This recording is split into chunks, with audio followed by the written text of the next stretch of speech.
Welcome to the September 25th special board meeting. Ms. Weathers, would you call the roll for us? Mr. Hennigan? Here. Mrs. Hines? Here. Mr. Derman? Here. Mr. Luke? Here. Mr. Harrell? Here. Mrs. Tipton? Here. Mr. Jeter? Here. Mrs. Seeley? Here. Mrs. Smollett? Present. Mr. Bettencourt? Here. Mr. Womack? Here. Mr. Paints? Here.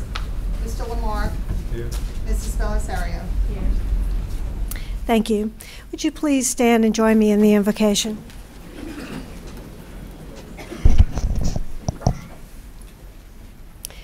Tonight we gather to work for the good of our students and school system.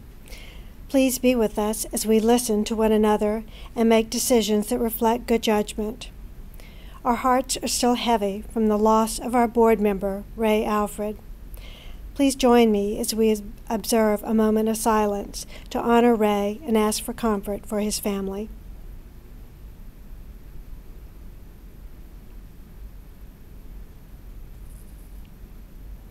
Amen. Thank you.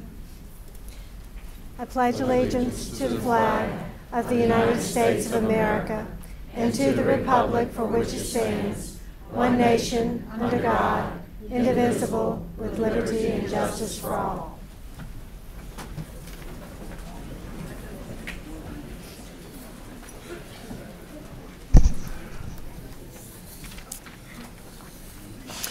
Right, I'd like to recognize a few visitors that we have here with us. I understand Mr. John Schroeder is here. Oh, look, there he is hobbling in. Thank you for being with us, Representative Schroeder. We appreciate you being in here because this is an issue that can help be solved in Baton Rouge, and we appreciate you being here to listen this evening. I'd also like to welcome the administrators and teachers that are in the room with us. I see a good many administrators and teachers here, and I thank you for coming out this evening. All right, before we get into our agenda items, I'd like to just run through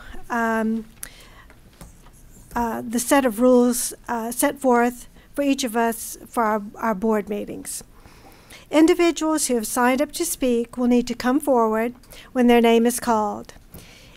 If you have not signed up already, you will not be allowed to speak during the public comment portion of the meeting, but you will be able to speak on the agenda at 3B. Once called upon, you will need to state your name into the microphone for the board minutes. After that, you will have 3 minutes to speak.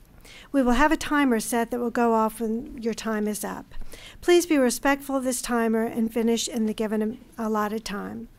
We'd appreciate it if you would watch your language, as these meetings are televised on our school system channel 13.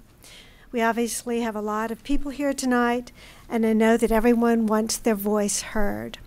I would ask that you be respectful of anyone who's at the microphone and of board members as we work through the agenda. In order to conduct an orderly meeting in which participants can adequately hear board proceedings, discussion among individuals in the audience will not be permitted. So with that being said, we will move on to our 3-minute public comment section. So our first person who's asked to speak is Mr. Billy Percy.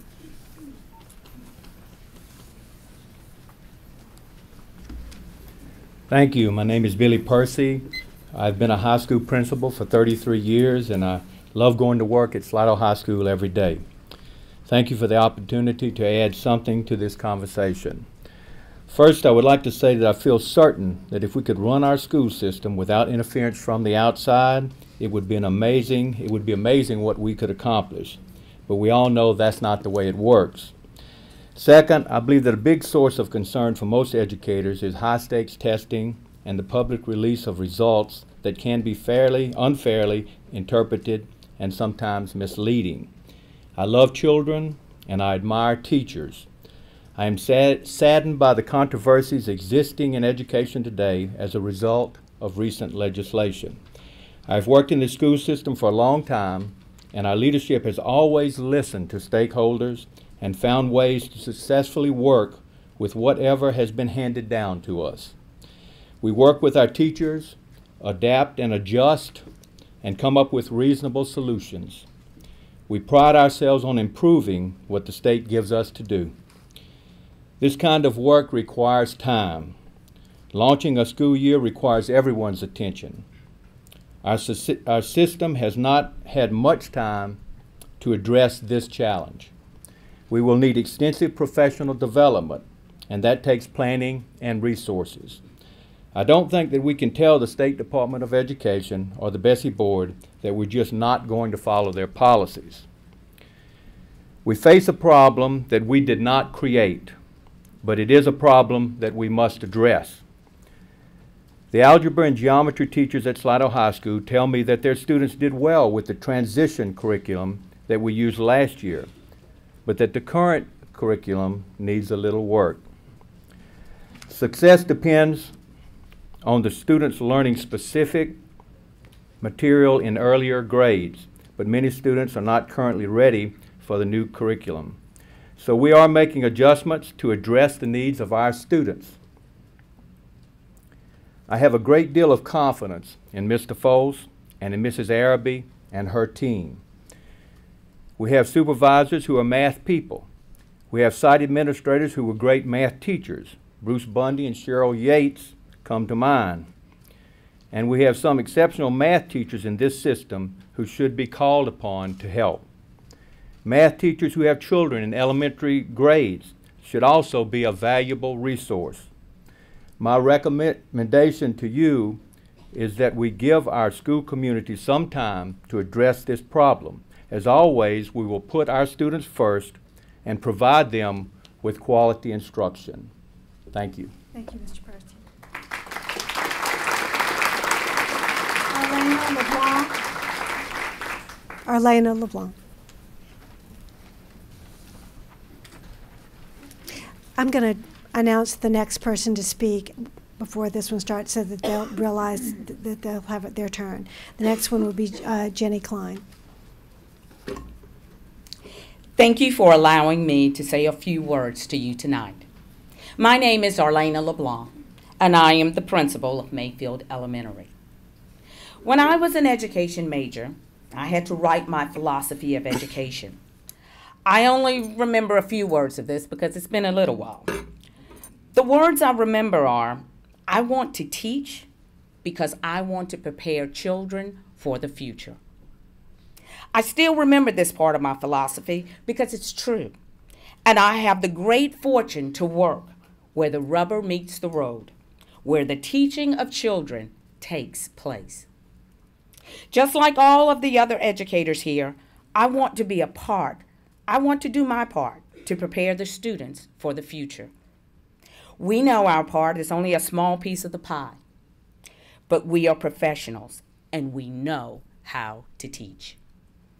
I believe our students have the capacity to compete with other students from around the country. We have already seen this time and time again. Many of us are the same teachers, the same administrators that were here the last time the standards changed. And look at what we did with those. Along with new teachers and administrators, we want to continue the use of our whole faculty study groups, our professional learning communities, Blackboard, leadership meetings, and all the other venues we have to make a St. Tammany Parish education a great education. We have the power to make this change a positive one. I teach because I still want to prepare children for the future. Thank you so very much. Jenny Klein, come forward, and then after Jenny will be Stephanie Beard. And I'm sorry if I mispronounced names. Thank you, Jenny.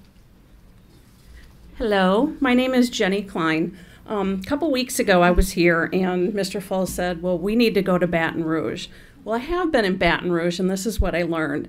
John White has an agenda promoting charters, testing, and TFA, and he doesn't care what I have to say. Bessie has a similar agenda and doesn't care what I have to say. Chaz Romer has an agenda including promoting charters, which his sister is the head of in Louisiana. He doesn't care what I have to say. Kira Orange-Jones is head of TFA and doesn't care what I have to say. Holly Boffey is a consultant for CCSSO, and she doesn't care what I have to say. Jim Garvey has previous ties to charters. He doesn't care what I have to say. Kurt Ising, head of Louisiana Workforce Development Committee, sits on the Louisiana Charter Board and doesn't care what I have to say. The entire Senate Education Committee, including my own senator, has an agenda and doesn't care what I have to say. 70% or so of the House Education Committee has an agenda, and they don't care either. That's what I feel. I learned Baton Rouge is not the people's house. It has been bought by lobbyists and faux parent and reform groups. Is this what you wanted us to learn? What do they all have in common? Their goal is to privatize every school in Louisiana and take away my voice. Hold every teacher and school accountable with ridiculous amounts of tests nobody can see. Stick kids in front of computers all day and try to data mine everyone. What we see in New Orleans is a disaster, but they're still trying to portray it as a miracle. As many of you know on the board, my son was just named one of your National Merit semifinalists. He would not be continuing in school today if he had this type of curriculum in grade school. I would pull him out. I firmly believe he would not be where he is today, especially now that you're doing Engage New York. It is wrong to teach what you believe will be on a PARCC test. We need to educate our children, not test them. Educated kids will pass any type of ridiculous test the state can throw at them. We need free thinkers, not workforce drones, which is where it seems to be headed. We all know that saying we need to do the PARCC test to compare our kids to others is a farce. Every state superintendent can make their own cut scores. How do we know what our cut scores are? How do we know they will be the same from parish to parish or state to state? I don't trust any type of data coming out of Baton Rouge. Will John White raise St. Tammany's cut score so he can fail more schools and turn them into charters? Nobody knows, but this is something I wouldn't put past him. I would also like to see a written policy on Act 436. I presented to you a couple months ago. Are you setting the policy, or are you leaving it up to the individual schools for us to see the surveys and non-secure tests? I want to reiterate that school choice is no choice. No local school boards, no traditional public schools. The parochial schools are data mining these kids like crazy, all to become charters with unelected and unaccounted for boards and commissions. Thank you very much. Thank you, Stephanie Beard. And the next person to speak will be Wendy Sabatier. Well, I thought it was. Good evening. I want to thank you for the opportunity to come and speak to you tonight. I'm a former high school algebra and geometry teacher with a degree in math, and I'm certified for life by the state of Texas, as well as being a licensed Louisiana attorney. And I have a son who's a freshman at Covington High School. And this is his textbook this year. It does have the nice St. Tammany logo slapped on the front, but I'm not happy with it. I understand the claim that your hands are tied because of the accountability measures that have been forced on you by the state. I understand that. I get that. I understand that the kids will be taking the PARCC test this year, and that teachers, schools, administrators, and the district itself are graded by the test results. No, we don't want an RSD takeover and conversion of our schools to charters.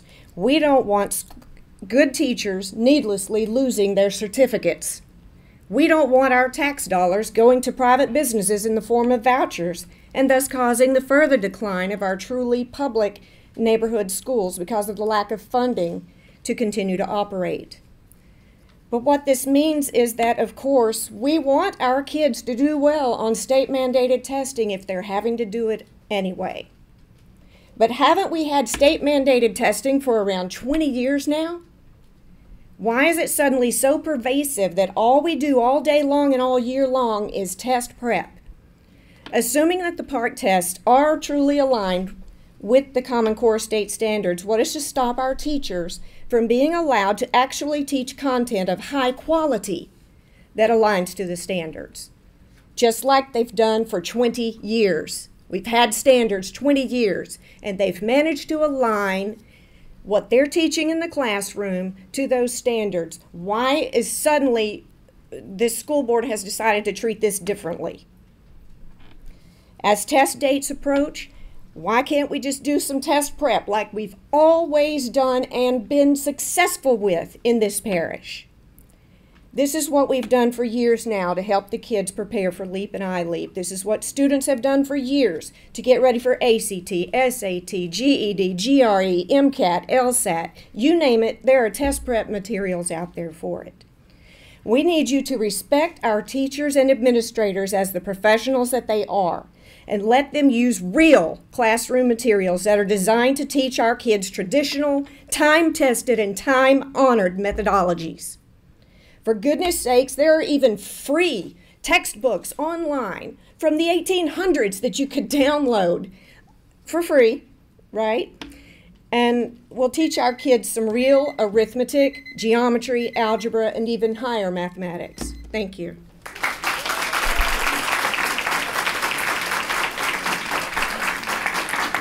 While Wendy comes forward, the next speaker will be Donna Moynihan. I'm sorry if I'm messing these names up.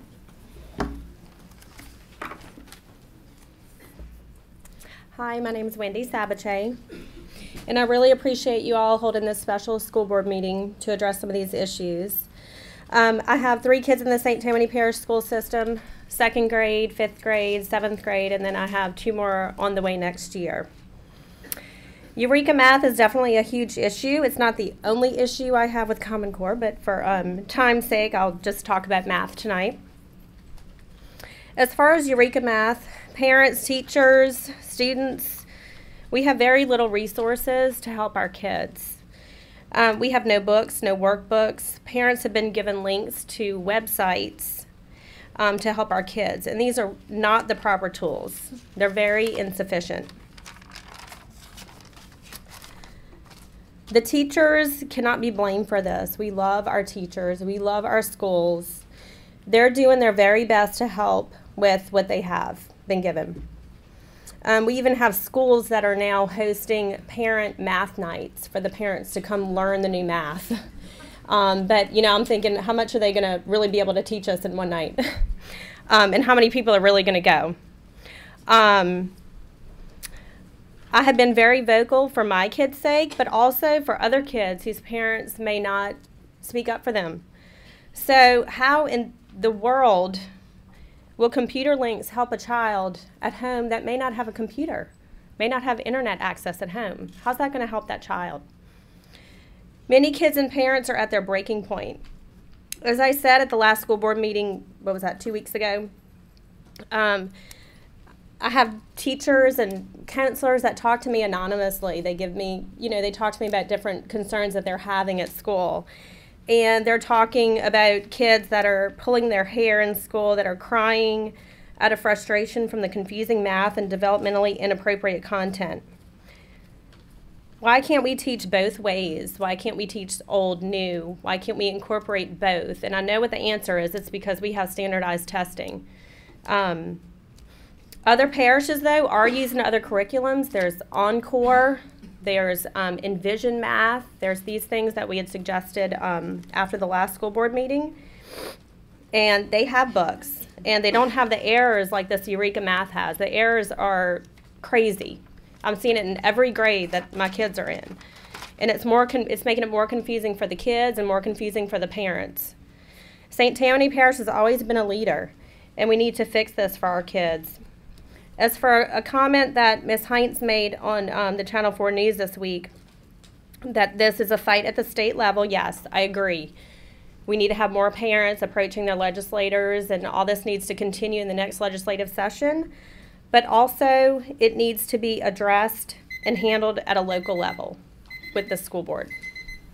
Thank you.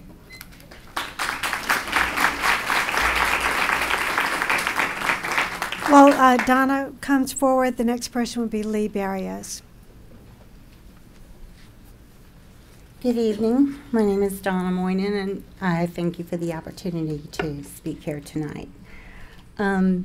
My daughter is in an advanced placement English class, and she is a junior. And as you know, the College Board dictates the content of the AP test.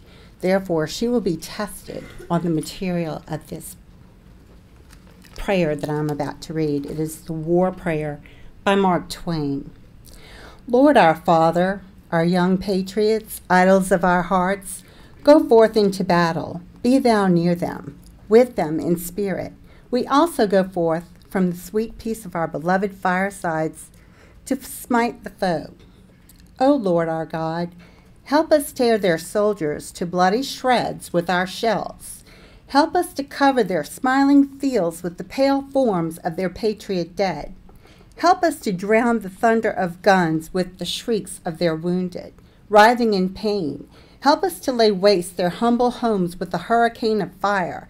Help us to wring the hearts of their unoffending widows with unavailing grief. Help us to turn them out roofless with their little children to wander unfriended in the waste of these desolated land in rags and hunger and thirst, sports of the sun flames in summer and the icy winds of winter, broken in spirit, worn with travail, imploring thee for the refuge of the grave and denied it. For our sakes who adore thee, Lord, blast their hopes, blight their lives, protract their bitter pilgrimage, make heavy their steps, water their way with tears, stain the white snow with the blood of their wounded feet. We ask it in the spirit of love of him whom is the source of love and who is ever faithful refuge and friend of all that are sore beset and seek his aid with humble and contrite hearts. Amen. The content of this prayer, or some form of it, is going to be included on the AP test. The lesson that I see here is that when students pray for anything, if they pray for their personal success, that means they're also praying for the failure of others. Just if a parent prays for their son in battle, they're praying for the destruction of others. I don't know about you guys, but I don't believe this is in education. And this, I think the real problem here is the College Board. I think David Coleman, the president of the College Board, is responsible for this. They are dictating what is on these tests, and I am appalled that this is being allowed to be used as a lesson in my daughter's class. Thank you.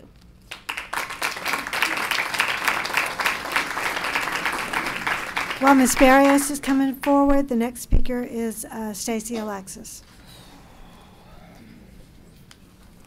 Lee Barrios, retired National Board Certified Teacher of Language Arts and Gifted in St. Tammany Parish.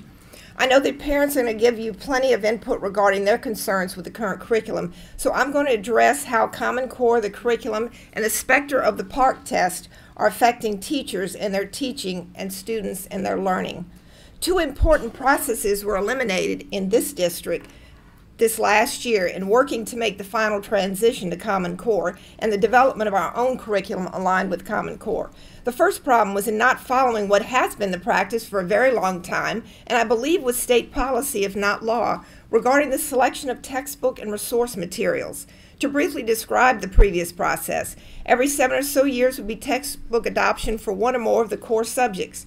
The year before the actual use of those textbooks, there would be a process by which teachers in the subject area from each school would volunteer to serve on the district textbook selection committee. That involved receiving sets of each of the publisher's textbooks, reviewing them, attending district meetings with the other teachers and the publishers for orientation and Q&A sessions. Teachers would report back to their schools, and teachers at the school level would collaborate to make a decision on their recommendation. In the meantime, parents were given access to the materials and an opportunity to express their concerns. The textbooks were then ordered and typically received by the schools in time for teachers to begin aligning their lesson plans and curriculum with the new textbooks. That didn't happen with the new Common Core standards and curriculum. It did happen in several other parishes that I know of. I sent you all a series of emails yesterday from St. Martin Parish with the detailed reporting of their entire process, along with teacher commentary, questions, and publishers' responses. I will say that prior to convening their textbook review, teachers decided they were not even going to consider Eureka Math, the only recommendation offered by Superintendent White. The second important process that didn't take place was the writing of curriculum. Our guarantee curriculum was written by teachers over a period of several years, and there was plenty of input from all teachers, even those not actually enlisted to write.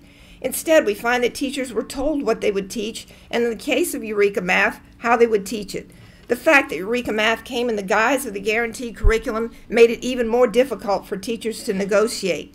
It would have been better for teachers if they had been given the opportunity at their school level to compare the new Common Core standards with our existing Louisiana standards to determine which ones are the same and which ones needed to be added, whether they should be added, how to add them, and to what extent they could be included in their lesson plans. Then teachers would simply have needed to adjust their existing plans, adding or adjusting to align with Common Core standards. Instead, they were presented with the belief that they would have to completely change the curriculum and their teaching practices. The last point I wanted to make is the teacher evaluation component in light of the new standards and curriculum, and I'm almost finished if you'll bear with me. Although I was under the impression that because value added was in a moratorium for last year in this, I did not realize that VAM had been replaced with student learning targets for all teachers. In other words, teachers were still being evaluated by the Compass methodology. I'm told that the SLTs are not of their own creation, based on their teaching and their students' needs, but by central office, along with a set of assessments to be given to measure the students' ability to reach their student learning target. I've been told that not only are the assessments poorly written, but that scores comparing the results on the district tests and the end-of-course assessments from the state indicate that the district tests are much more difficult, which could be a result of their being poorly written. However, the district tests, not the LEAP or the PARCC, are the tests that are being used to evaluate our teachers. I'm asking for 4 considerations. 1, institute the textbook selection process as soon as possible. It would accomplish not only providing teachers and students with textbooks, but the process would serve to enlighten teachers about Common Core expectations. 2, require a process whereby teachers are creating their district assessments for evaluation. Time to wrap it up, Ms. Barrios. 3, cease using Eureka Math and allow teachers to make their own decisions as to how much infusion of this type of new math should be made in order to achieve a measure of success on the PARCC test. Thank you. Stacy Alexis. And while she's coming forward, the next one is Dominique Diderot. Good evening. My name is Stacy Alexius, and I work for the St. Tammany Parish School System as a curriculum specialist. Tonight, I'd like to speak to you about the guaranteed curriculum and how it's designed to prepare students for future success. The guaranteed curriculum covers all 4 major subjects and is made up of many different components. It is and always has been standards-based. The state decides which standards are used and provides us with curriculum guidance that is used to fully develop the standards. While we are legally bound to the Common Core state standards in English and math and the grade level expectations in science and social studies, we in St. Tammany Parish determine how to implement the standards and the GLEs in the manner that is best for our students, ensuring a progression from kindergarten to 12th grade. As curriculum specialists, we provide a written curriculum to the teachers who then transform it into a taught and learned curriculum. The curriculum can be adjusted by the teacher to suit the needs of the student in his or her class, always keeping the standards in mind. Classroom A might look different than Classroom B based on the needs of the students in that class, but the outcome must always remain the same. We as curriculum specialists provide professional development, support, and resources to aid in this differentiation of instruction. This standards-based guaranteed curriculum is a living document and is adapted to meet the needs of the students and teachers. As the curriculum is taught, we request that teachers provide feedback upon which adjustments will be made. Alignment with the standards is always a priority, but there are many different ways to teach a standard. Our ultimate goal, of course, is to prepare students for college and a career.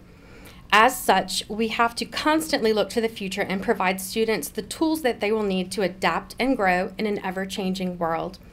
In fact, the Common Core State Standards Initiative has been endorsed by a number of well-recognized entities, including the ACT.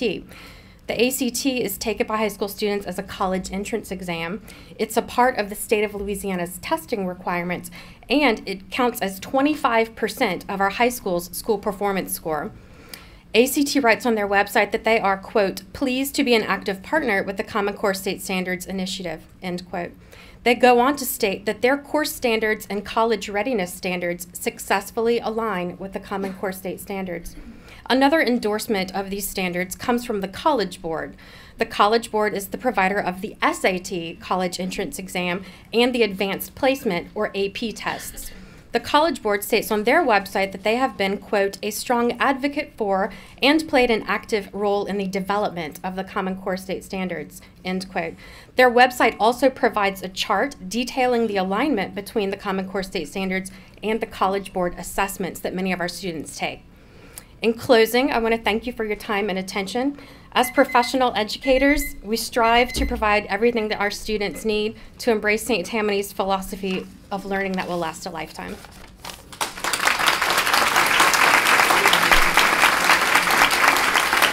While Dominique comes forward, the next speaker is Stephanie Usey. Dominique McGee. I want to first thank you all for having this meeting tonight. It's really important to all the parents in St. Tammany Parish. June 5th, 2013, exactly 383 days ago, was the first time that I stood before this board and addressed to each of you my concerns about Common Core. That meeting was the very beginning of my journey battling this nightmare that has invaded our schools. At that meeting, I learned that we were treading on water, churning out a Common Core aligned curriculum for our teachers, and it was stated that it was maybe a week to 2 weeks being given to them. All because the Department of Education decided to move up the mandated implementation date by a full year. Last year, you were doing your best. This year, I want to know, what have the curriculum specialists been writing? This Eureka Math, it's exactly what is on the Engage New York website. There are so many teachers in St. Tammany Parish who were told by the central office, as well as parents in St. Tammany Parish who were told by the central office that we were using our guaranteed curriculum. That's not true. I want to know who at the central office told schools to remove the copyrighted trademarks on the bottom of all these worksheets. That's illegal. I want to know why we're using this curriculum. It's terrible. It's wreaking havoc all across the state and all the parishes that are using it. The kids are frustrated, the teachers are frustrated, the parents are frustrated, and I am desperately asking this board to please address this math curriculum. It needs to be removed. It's not beneficial. Mr. Superintendent Falls, last week or 2 weeks ago at the school board meeting, you told us that your hands were tied and that we should go to Baton Rouge. And like Ms. Klein said, I did go to Baton Rouge quite a bit. Actually, I spoke with you in the halls of the Capitol a few times. Let me tell you what I learned when we went to Baton Rouge. I learned that we work battling money and politics. When we have our curriculum specialist up here touting the ACT and College Board as the wonderful people who recommend Common Core standards, clearly they haven't done enough research on these groups and organizations and who's funding them and why they're touting Common Core.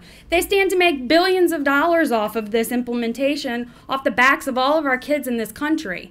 You cannot put credibility into organizations like that when their motives are corrupt.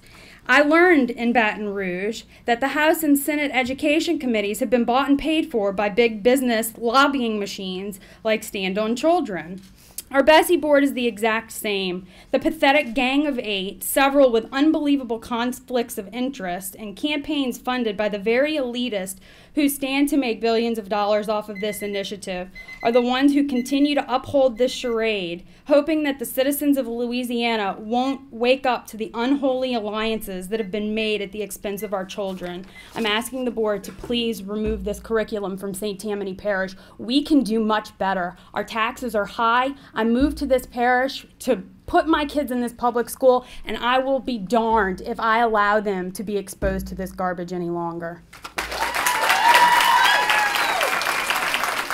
Stephanie Usey. And while Stephanie is coming up, the next person to speak will be Donna Hebert.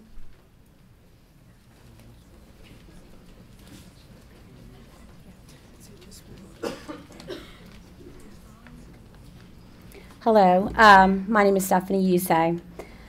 I stood before you a few weeks ago and explained each one of my 4 children's circumstances as it relates to Common Core. Please remember, I wanted to let you all know that not all children are failing or struggling with Common Core. But even with that being said, there are a lot of things wrong with the curriculum here in St. Tammany. Even though these meetings give some people hope that things will change, I'm aware that a battle in Baton Rouge is what is necessary to abolish Common Core. So let's talk about what we can change. You have the legal right to change the curriculum. For those of you here who aren't aware, St. Tammany is using a Tier 1 math curriculum, and it's not Eureka, it is Engage New York. The curriculum specialist is not correct. Other private and Catholic schools are using Tier 3 curriculum. I have personally examined the Tier 3 math curriculum being used at Kehoe France, Christ Episcopal, St. Peter, Our Lady of the Lake, Mount Carmel, and Hannon High School, just to name a few. This math curriculum looks to be what I call normal math. These schools are all meeting the Common Core standards without torturing their students. Why are we not using this? Because Bessie is stating that our children will not pass the park, right? Well, guess what? They're not passing now. John White has skewed the results to state that 46% is a passing grade. So I'm sorry, but that's just a joke. You're all worried if we buck the system and change the curriculum, John White will come in and take over our schools. Guess what? He already has. What is the point of a school board if you refuse to step up and take charge and do what is best for the children? You need to do what is best for the children no matter what the cost. Now, personally, I won't be allowing my children to continue to be failed by the terrible curriculum in St. Tammany anymore. I am planning on pulling my children out of school. But what concerns me on that point is I told my representative, Ms. Heinz, after the last school board meeting, and she didn't seem to care. So my question to you is, if everyone begins to pull their children out, who will be left? Who will want to move and live here in St. Tammany Parish? Thank you. Donna Hebert. The next person to speak will be Susan Wolf.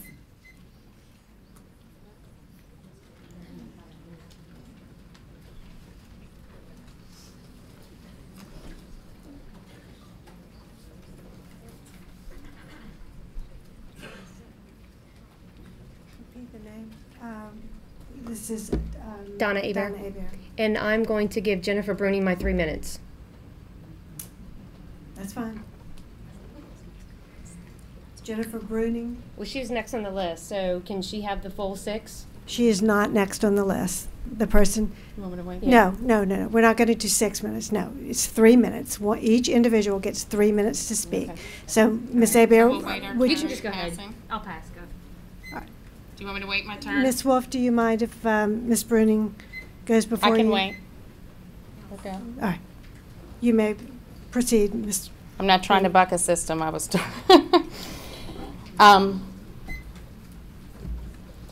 My name is Jennifer Bruning, and I have been raised and educated in St. Tammany Parish. And I couldn't imagine raising my 5th grader or my 1st grader anywhere else. I'm very proud of our community. I try to be actively involved. And I have many friends that are product of this public school system and lead very successful lives and careers, all due to the fact of the caliber of our educators. I just want to start by saying that I think there might have been a little more acceptance if maybe this would have been started only in a kindergarten level. Maybe if the transition would have been a little bit different. It was just such a drastic change that it skipped so many fundamentals, and I'm sure you've heard many of them spoken of before.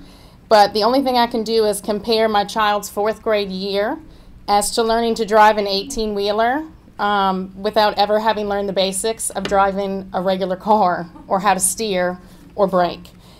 Is it possible? Sure, absolutely. But I guarantee you're going to see a lot more failure and a lot more accidents from it. Who I think this curriculum really fails is the teacher, which of course in turn fails our children and our community. It's taken the control out of the hands of the teachers, and it's changed our educators that have given us the successful rankings all these years in the past that we're so proud of. I don't know if you have multiple children, but my two girls learn very differently. And good teachers, they adapt. They adapt with the focus of the same end goal within a given time frame, and they should be allowed to draw on their experience and their creativity to get their group of children that they've been randomly given to that end goal. I'm not 100% certain that the teachers even know what the end goals are anymore. This curriculum as it stands right now eliminates their ability to reach the children. It forces them to speak on the surface. The changes were drastic. They're still evolving daily. They're forcing our teachers to struggle to keep up, and it's forcing them to teach like robots instead of using them as the creative, wonderful educators that they are. I don't want to be here pointing a finger, saying that everybody's wrong, that everything is wrong. We are where we are. I don't think it's too late to explore other options. Why do we have to fix what wasn't broken? Why do we have to go full speed ahead in uncharted waters instead of just improving upon what we already had that was already working? I've had multiple teachers across the parish that are telling me they're making their backup plans, and I'm sure there are some new students in school right now that are frantically changing their majors. I feel that we're forcing the good educators out of our community. We need to put the trust back in the hands of these teachers, allow them to educate our children so they can be from the same ranking schools that we were all proud of. So I just want to quickly say my goal is just to come up with some thought-provoking ideas to encourage development of a curriculum that fits our children and our educators better. And I'm just pleading with you to help us help our children. Thank you. While Ms. Wolf comes forward, the next speaker is Cherie Catan.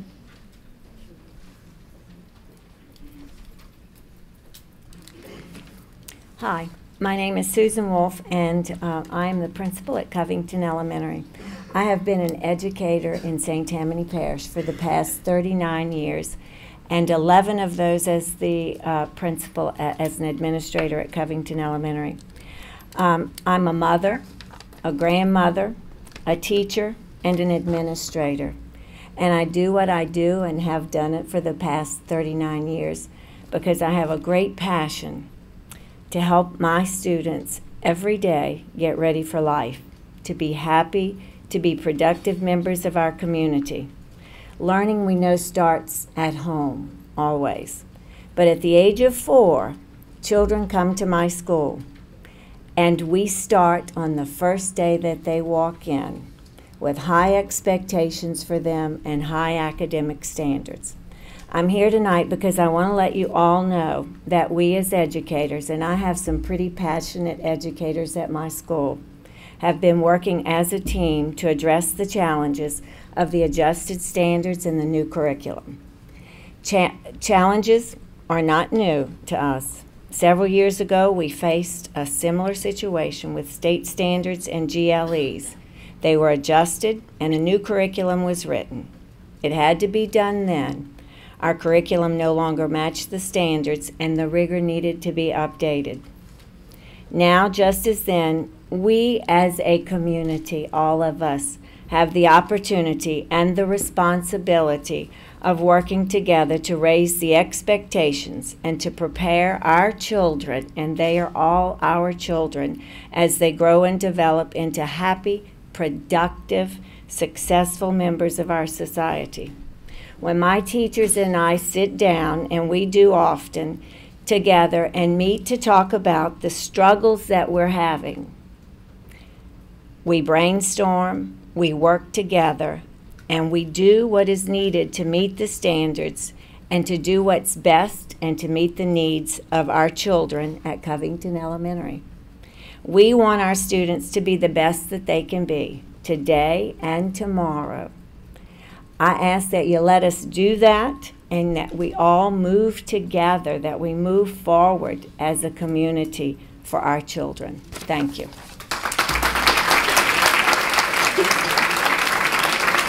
While Ms. Catan is coming forward, the next speaker will be Ralph Rashto.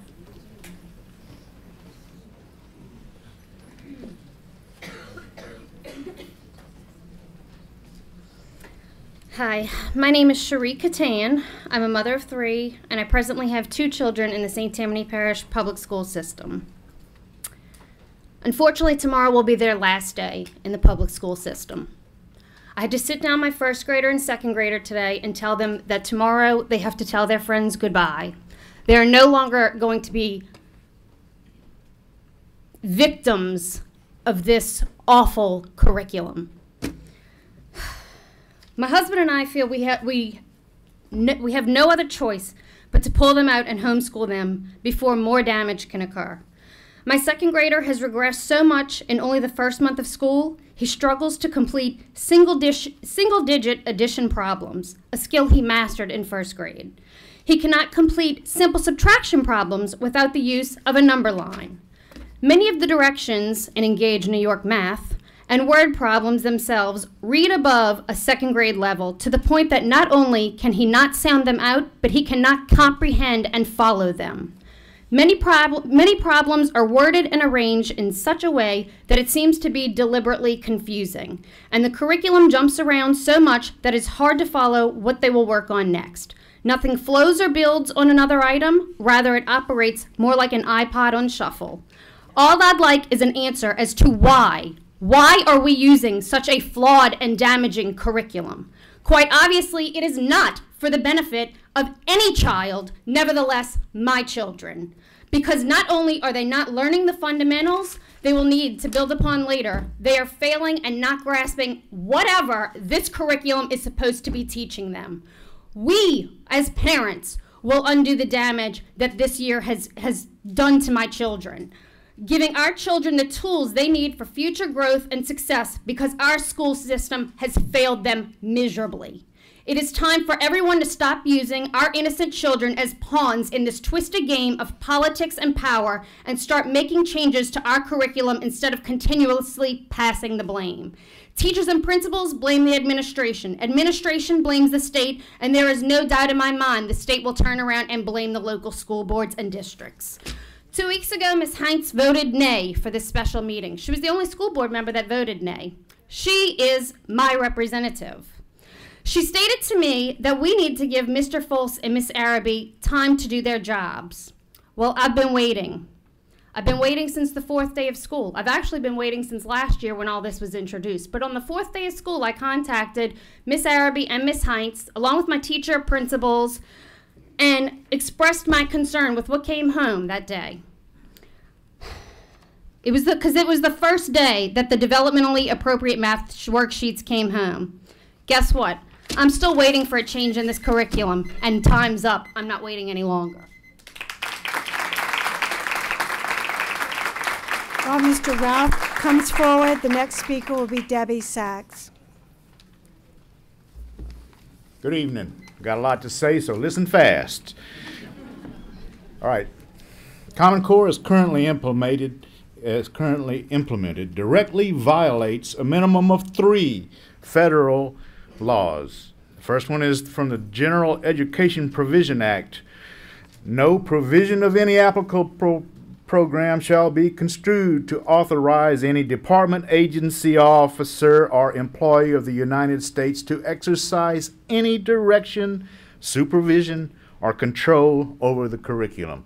It goes on, but that's the gist of it. The second one, from the Department of Education Organization Act. No provision of a program administered by the Secretary or by any other officer of the department shall be construed to authorize the Secretary or any such officer to exercise any direction, supervision, or control over the curriculum, program of instruction, administration, or personnel of any educational institution, school, or school system. It goes on from there, but I think you got the gist of that law too. The third one is from the Elementary and Secondary Education Act of 1965 as amended by the No Child Left Behind Act of 2001. Nothing in this act shall be construed to authorize an officer or employee of the federal government to mandate, direct, or control a state, local educational agency, or school's curriculum, program of instruction, or allocation of state and local resources, or mandate a state or any subdivision thereof to spend any funds or incur any costs not paid for under this act. Now, how does this concern us?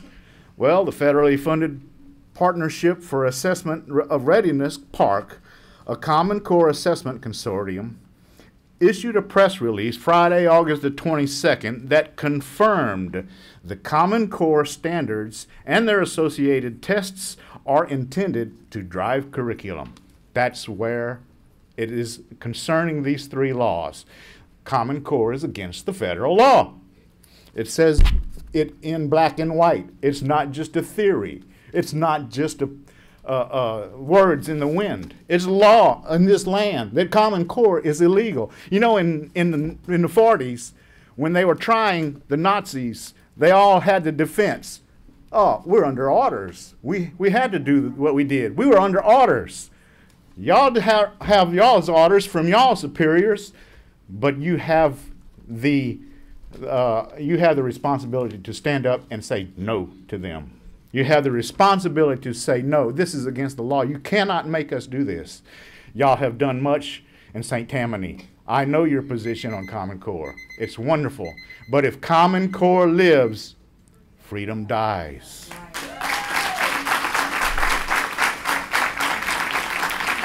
Thank you. And while Debbie Sachs is coming forward, the next speaker will be Sarah Wood.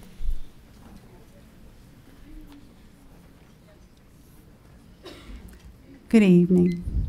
At the October 10th, 2013 St. Tammany Parish School Board meeting, Mr. John Lamarck made a very important statement. His statement was, and I quote, "My challenge to you, this is the tip of the iceberg, Common Core. This is just the tip of the iceberg. There's a lot of stuff going on that is a lot worse than Common Core. You guys need to keep this up, find the people that are responsible for all of this, and work with us to get it right." Mr. Lamarck, thank you for those words of wisdom. We went to Baton Rouge, and we found out who was responsible for all of this. Since our children and teachers are being held accountable, more like held hostage, to tests such as LEAP and now PARC that no one is allowed to see, I thought that I would illustrate what we found out in the form of a true or false test. Please raise your hand only if what I say is false. 1. John White chose Eureka Engaged New York math curriculum for the children of Louisiana after this math was an epic fail for the children of New York. 2. John White prefers to hire inexperienced TFA recruits over experienced certified teachers. 3. John White's privatization agenda trumps the safety, security, and education of our children. 4. John White serves on the governing board of PARC. Again, a test that no one is allowed to see. 5. John White shares little children's data, including their social security numbers, with insecure cloud entities such as InBloom without parental consent or knowledge. 6. John White unilaterally signed an agreement with the Louisiana Workforce Commission to share our children's data without parental knowledge or consent. 7. John White is a chief for change. 8. John White is a reformer who pushes Common Core, charter schools, and vouchers. In other words, he is a proponent of school choice, which in reformer speak means no choice and no voice, as traditional public schools are shuttered along with their democratically elected school boards, which means all of you. Private schools will not go unaffected as well. The last question is multiple choice. Should the St. Tammany Parish School Board turn a blind eye to the new laws brought forth to protect children, teachers, and taxpayers, as some from the Louisiana School Board Association have suggested? Sticking to the plan implemented by Bessie, the LDOE, and John White? Or B, take Mr. Lamarck's advice and work with St. Tammany Parish citizens, including the People LLC, who were instrumental in writing the bills put forth by Representative John Schroeder that passed unanimously in both chambers and both committees. This is the end of your test. Hey, and if you guys want to see it, I'll let you see it. I would like to remind you that we, the citizens of St. Tammany, are your lobbying group, and you should be representing us. A child's education is fleeting. We did not go to Baton Rouge to bring back Act 532 for this school board to ignore it. Stop following John White and lead. Thank you. Sarah Wood will come forward, and the next speaker is Karen Primes. Sarah Wood, Mandeville. I have one child left at Mandeville High. He's a junior. Would have pulled him too, but I have 2 middle schoolers and a 4-year-old that will not see the school system until you all do something differently. I want to first say that last night, this is my 12th meeting in 3 weeks on Common Core. Last night when I got home, I had an envelope anonymously come in the mail. And what it's asked me, a very, typed, not signed, it was mailed to me. It says, enclosed you will find 2 examples of what appear to be similar material. One is from a workbook that the students are currently using in 4th grade in St. Tammany. Each grade has its own workbook. The other is a Eureka Math product. Only a few pages of each are enclosed. You will quickly notice that they are the same. How did it come to be that logos and references to Eureka Math, Common Core, were removed? Who made the decision and why? Was there an intentional decision to deceive the public? Why would the school board allow the public to be deceived? So I looked at it. Here is St. Tammany's logo. This is the St. Tammany edition. Here is the Eureka Math edition. And then I went on Engage New York, and here's Engage New York. Word for word, the exact thing. Exactly the same. I told you all when I came a year ago that there is something inherently wrong with standards, that this is the manifestation. They manifest themselves into this garbage. It has been over a year now since my anger and frustration of the material to which my children were being exposed caused me to step up to this podium and raise a ruckus over this destructive scheme to fundamentally transform America through the vulnerable minds of our children. The problem with doing that in America is that it is hard to convince Americans that a fundamental transformation in education is something that is necessary. Why? Because we inherently believe in our freedom. Because that is our foundation, and any fundamental transformation takes us away from that. So what do you do if you want America to buy into that fundamental transformation? You come up with a long-term plan to fundamentally transform American education by breaking it enough and in such a way that it will convince and move the American people to take a blind leap to nowhere. And that is where American education is going. Nowhere positive. That is what these federal or state collectivist education schemes like No Child Left Behind and now Common Core, which is No Child Left Behind on steroids, just moving a little bit further, that's what they're meant to do. They're meant to break our education system, to shift control upward away from individual and local control, which is our closest form of representative government. And we have clear evidence of that right here. I beg for another minute. And we have clear evidence of that right here in St. Tammany with the curriculum being used. Our school board, you all are being turned into bureaucratic administrators of the state's directives for curriculum. And the professional discretion, that, you may not recall that, the professional discretion of our teachers is being neutered to force uniform compliance by all through high-stakes testing and accountability. All that this Common Core initiative comprises is wrong, and in every way. I feel like bringing a flag and turning it upside down, because that's what I feel like in this country. What you all are doing is wrong. It is wrong. Our children are suffering. Their minds and their spirit are being damaged. And not doing something effective and real to stop that suffering is complicit, regardless of who is directing it. And to lie and cover the complicity under the guise of the guaranteed curriculum is even worse. Someone is doing this here in our parish, and I want them found out, and I want them held accountable. And then I want something done to stop the use of this garbage curriculum. Thank you. Karen Primes, and then Tara Ogeron. Hi, my name is Karen Primes. I am a mom of 12-year-old triplets, and I am in the 7th grade for the 4th time. Out of my 3 kids, 1 has special needs. We do an IEP every time that it is required. Her disabilities are reading comprehension, mathematic calculations, oral expression, listening comprehension, reading fluency skills, and mathematical problem solvings. In the 6th grade, she was on a 2nd to 3rd grade level in math and maintained a C. So here we are now in the 7th grade, no math book, confused more than ever with a low F. She cries a lot. Homework takes hours and hours on end into the 10 p.m. hour, if not longer. I don't understand it, nor can I help her with her math when she says, "Mom, can you please help me?" Please help me help her and end Common Core. Thank you. Tara Ogeron.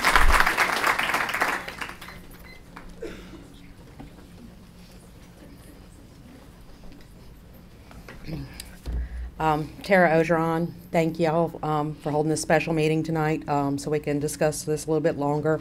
I agree with everything everybody said about the math, but I'm going to talk about something in reading tonight. My son's in 6th grade. Their Unit 1 6th grade curriculum book is called Hatchet by Gary Paulson. Seemingly innocent story. A boy named Brian, he survives a plane crash and is alone in the wilderness. But Brian has secrets, and I want to read some excerpts from it.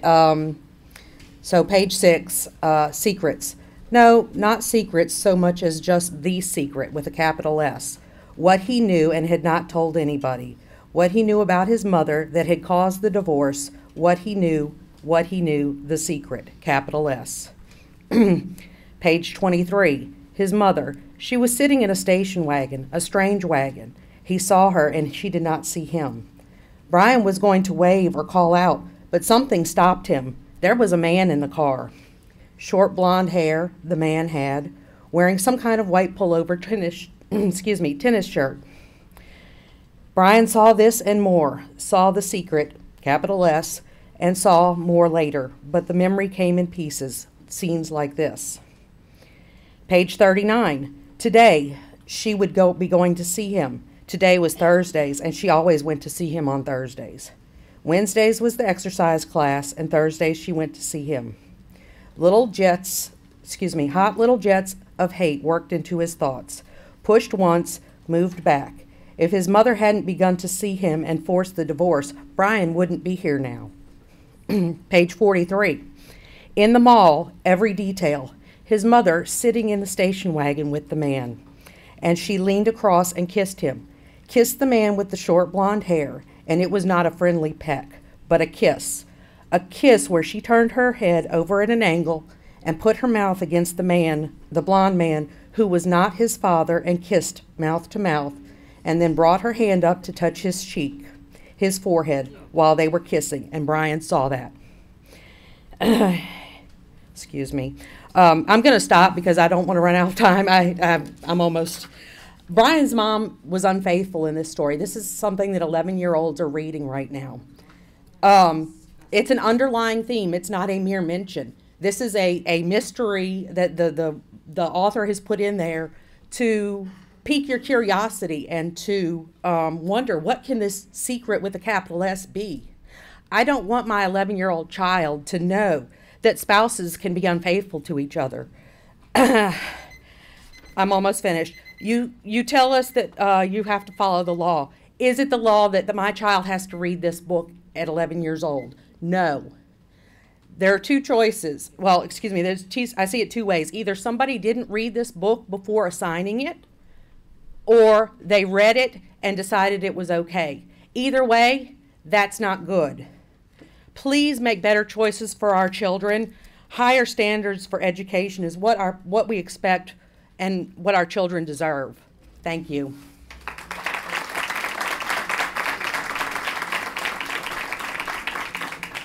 We've now heard 18 speakers, just in case you're keeping count. and we're going to move on to our agenda items. The first one is administrative update of Common Core state standards mandates from the state of Louisiana and implementation of Common Core state standards into St. Tammany Parish Public Schools. Ms. Araby.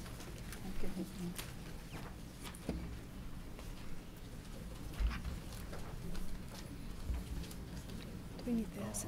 This went off. Got it? Yes.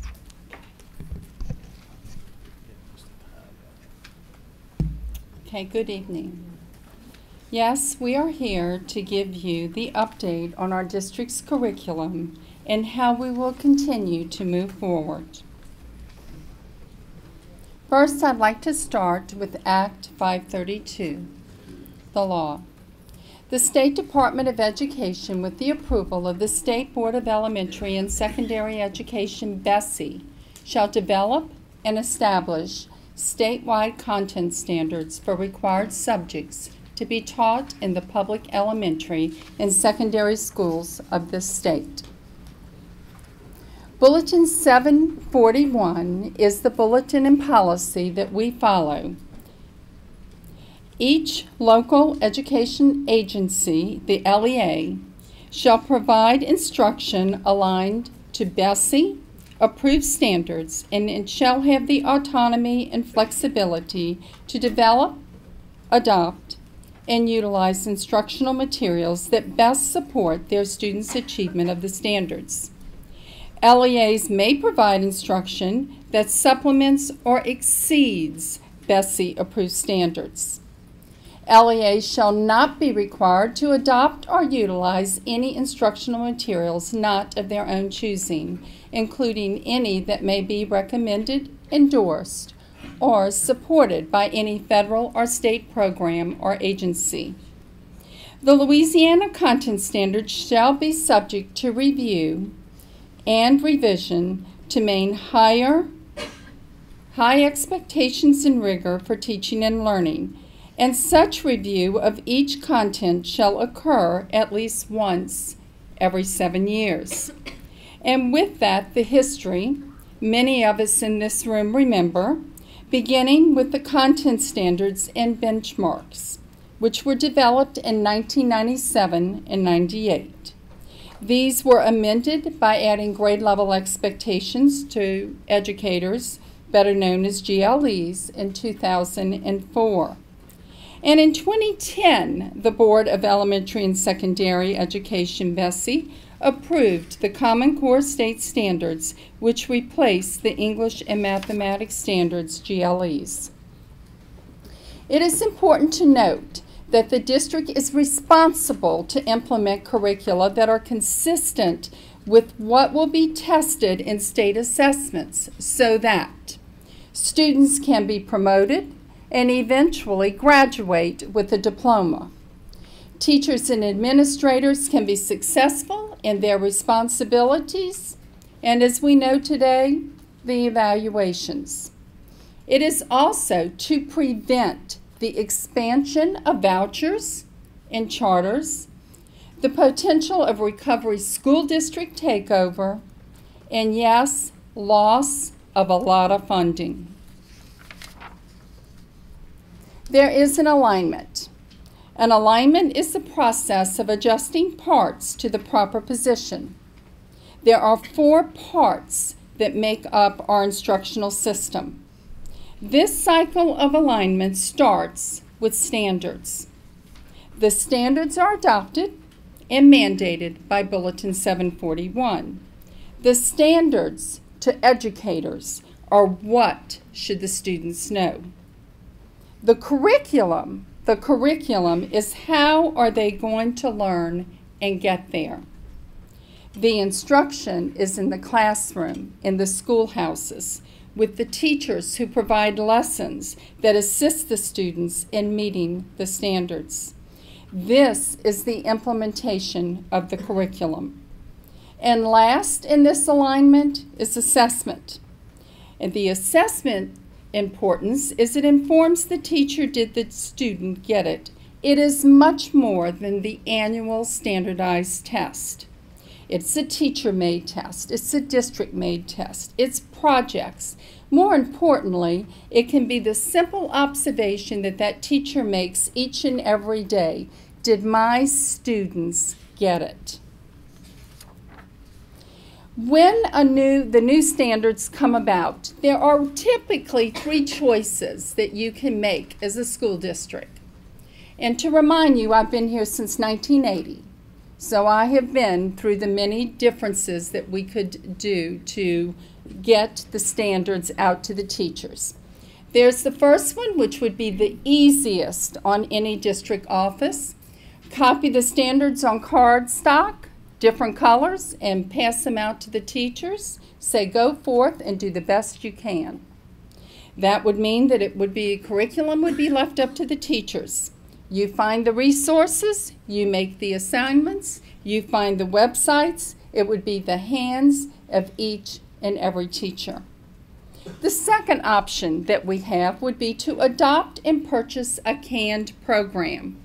What we do know from the past, that publishers take 18 months to 2 years, or even longer, to release their text, which leaves the beginning choices very limited. And it also is because they have to indeed ensure that what they're putting in the text is aligned to the standards. The last choice would be to find the closest resource to align with the standards. We in St. Tammany Parish, has been mentioned tonight by some of our speakers, that we have been very fortunate to have our guaranteed curriculum, which indeed was developed in 2004. Our guaranteed curriculum has been in place. It is a framework to identify resources, to align the standards, and to place all of that information in the framework, which is available for our teachers to utilize at their discretion. And here you see a snapshot of the Department of Ed, which many of this was mentioned tonight. This is a ranking that the Department of Ed uses to identify the resources, text that are available and how they align with the Common Core standards. Their ranking system, they have a Tier 1, it exemplifies quality. And this ranking would be based that it aligns exactly with the Common Core standards. The second ranking would be would be approaching quality, and this would be one where it is aligned somewhat. The last one being Tier 3 is not representing quality, and that one would mean that it does not meet the non-negotiable criteria. Now with this, Eureka, as you can see in the Tier 1, was the chosen curriculum by the state. With that, when we had to send many teachers to training, this is what they used by the state. They used the Eureka curriculum. And here is a picture of our guaranteed curriculum with its resources. Our guaranteed curriculum is much, much more than Eureka Math. As you can see here, it includes some of the resources we've used for many years, and yes, it does add some new resources. These resources are submitted by teachers, administrators, and our specialists. Some have been used quite often. Charts and templates, everyday counts, gizmos, games, activities, illustrative mathematics, Learn Zillion, Louisiana Guidebook Task. You're going to see Math Excel. You're going to see many Learning Station activities, PowerPoints. Texas Instrument is still a part. Scott's Foresman is still a part. It is a collection of these resources. The teacher does have the discretion in pacing and selected from the suggested activities. There are many strategies, independent practices, activities, and websites that are available that teachers can utilize as they are planning lessons. We know that teachers must differentiate ongoing in order to assist all students in being successful, and we also know that teachers know their students best. Eureka Math program is found in our guaranteed curriculum. It is a part of our guaranteed curriculum. It is a piece of our guaranteed curriculum. It is used in the way of sequencing the concepts because they are aligned to the Common Core standards so that our students can be successful when they take the assessments. And yes, it does suggest pacing. How should the teacher pace? Always remembering it is still at the discretion of the teacher. The guaranteed curriculum is a living document. It continues to be a living document, which means additional resources and updates are added constantly. We receive feedback from teachers, from technology resource teachers, from administrators, from teacher leaders throughout the year. And most importantly, at each grading period, that is a formal process where each school is expected to send in feedback. This feedback then comes in to our curriculum specialists. It is collected together. There is a process, and then we look at how would that work with the curriculum. Is it still aligned to the standards? And then with that, the curriculum, our guaranteed curriculum, is tweaked once again. And as always, it is the teacher's discretion to make the necessary adjustments. So our next steps, how are we moving forward? We have heard that parents have asked for assistance. We have already begun, as many of the parents know, as they receive newsletters, how this is up on our district website. We are going to continue the expansion of the resources. In addition to the parent resource link, we already have our ELA and math unit designs, math messages, and other curriculum information are housed here. Soon, a homework helper link with instructional PowerPoints will be placed on the parent page of the district website. And as always, we encourage our parents to get in touch with that classroom teacher, to get in touch with that school principal, so that those relationships can be formed and they can work together to assist that student. Now, we do know that not everybody may have access to the computers or to that electronically piece, so we're encouraging our principals that if these materials need to be copied to send home, it will be to differentiate as the needs are for that student and for that family. And yes, we heard often this evening, especially from our educators, that professional development is of the utmost. It is ongoing. It is ongoing and very important anytime there is a change. To let you know that it began in spring of 2013 outside of the schools, but as always, we have had intense professional development within the schools. In the spring of 2013 is when a cohort group of, first cohort group for teacher leaders were sent out in training through the state. That cohort group included 100 educators. They participated in 4 different conferences throughout the year. Following that, in 2014, we were then asked for our cohort 2 group for team leaders, and in this group we had 130 participants that received intense training. And then, as always in St. Tammany Parish, we always exceed and go above.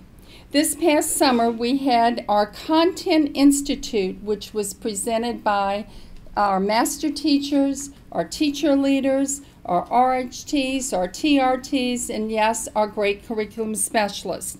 More than 750 teachers attended these in-services.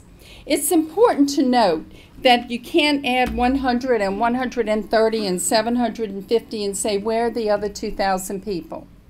Because we have a framework in place for our professional development, and it is going on at each and every schools. These experts go back to the schools, they re-deliver, There is our whole faculty study, as some of our people mentioned tonight, and as well as our collaboration. It is ongoing. It is much, much more than what we attend outside of our schools. And last, as the textbook adoption was brought up to you tonight, we do have a textbook adoption process. It's important to note that, as I shared with you earlier, that it is important to wait and have those publishers catch up to ensure that we get the best textbook when that time is right for the adoption. We are already in the process of that. Once the state has selected a set of aligned resources, districts begin requesting samples from publishers. Yes, we have a textbook committee, and our teachers all do participate, as each school will have their teacher representatives. The textbook committee members from each school will receive all the samples, but we know that it needs to be all teachers included.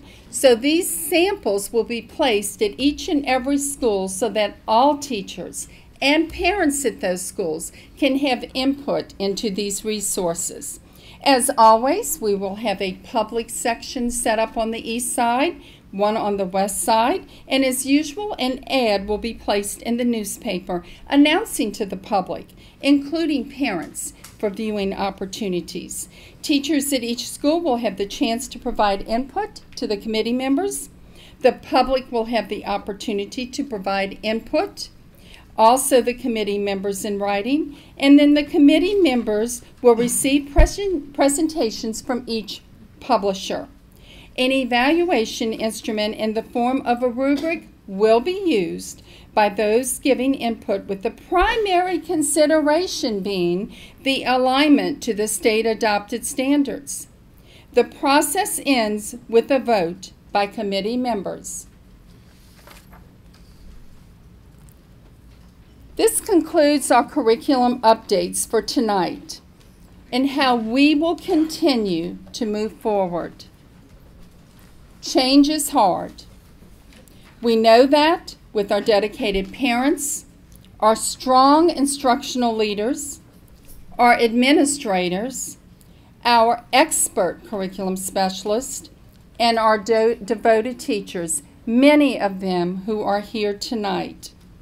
We have the strength, the ability to work together in providing our students the education they deserve. And I want you all to know in this room, and the board especially, that we are committed to this mission. Thank you.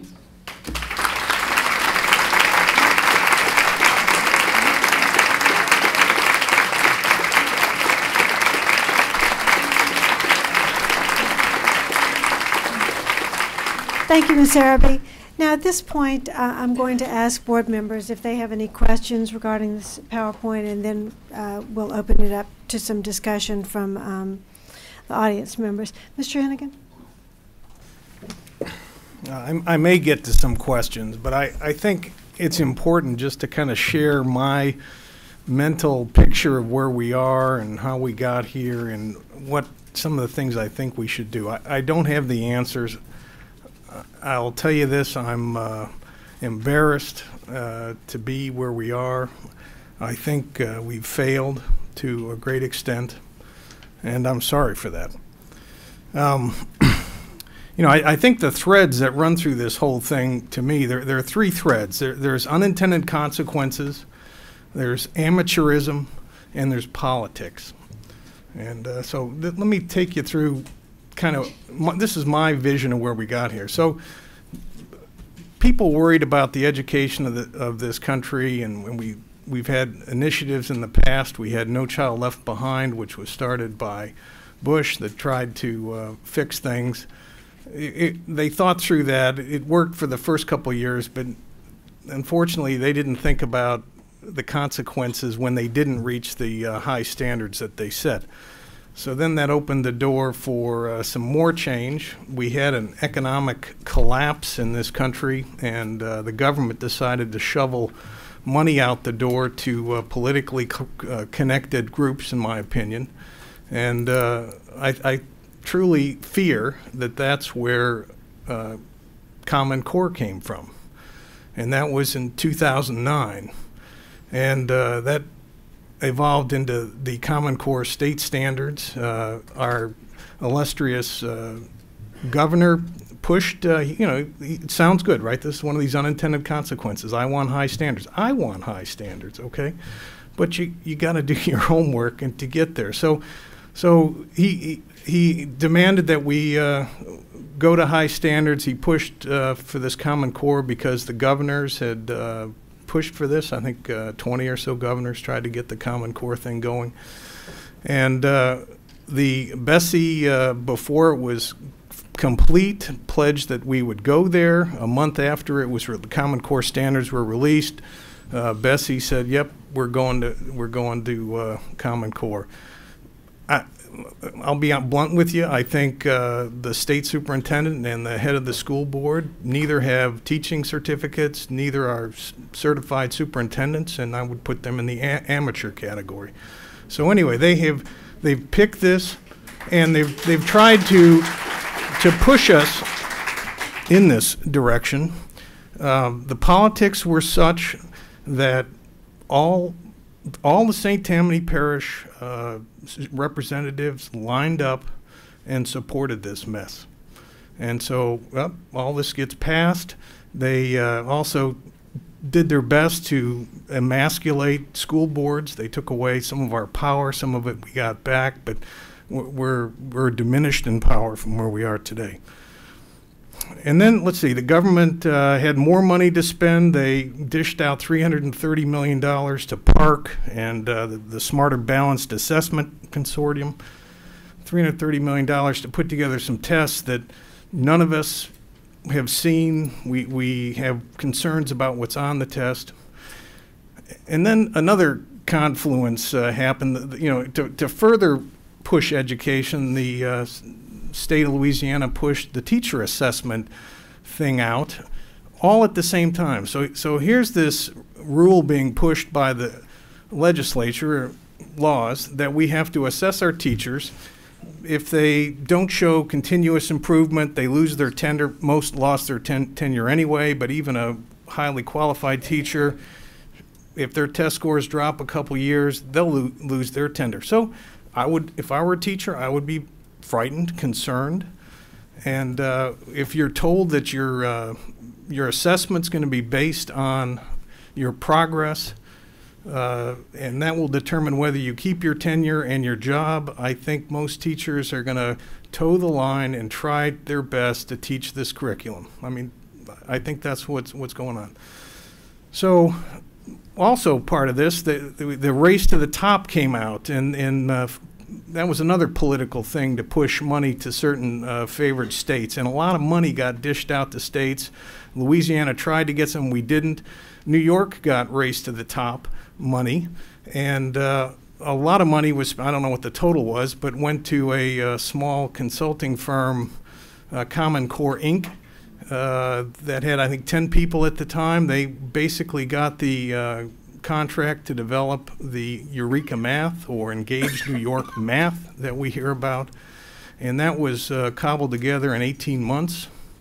In fact, one of our St. Tammany Parish students was one of the leaders of that. And that became Eureka Math.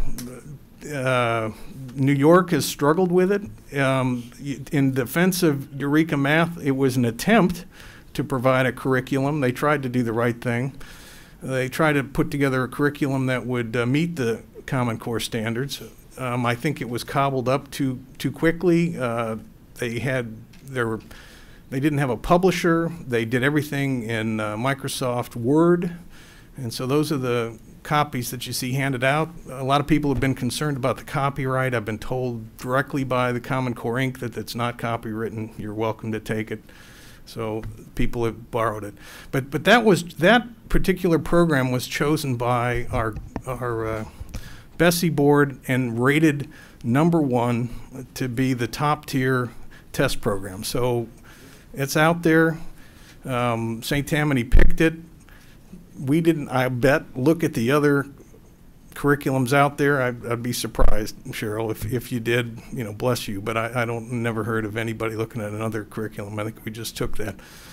So I think we've bought a curriculum that's, in my opinion, untested, cobbled together, lots of errors in it. It's kind of an embarrassment. And so, you know, let's suppose. So, you know, let's suppose that the Common Core is a great set of curriculum, excuse me, a great set of standards. To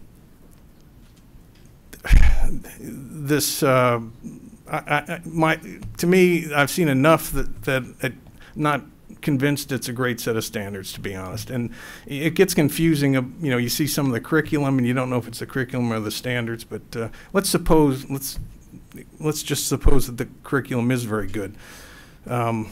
We don't have a certain test that we're going to assess the students with. You know, it's gone to court a couple times. This last time Jindal tried to get it thrown out. He flipped the course when he tried to do his 8th grader's math problem and realized that this is garbage.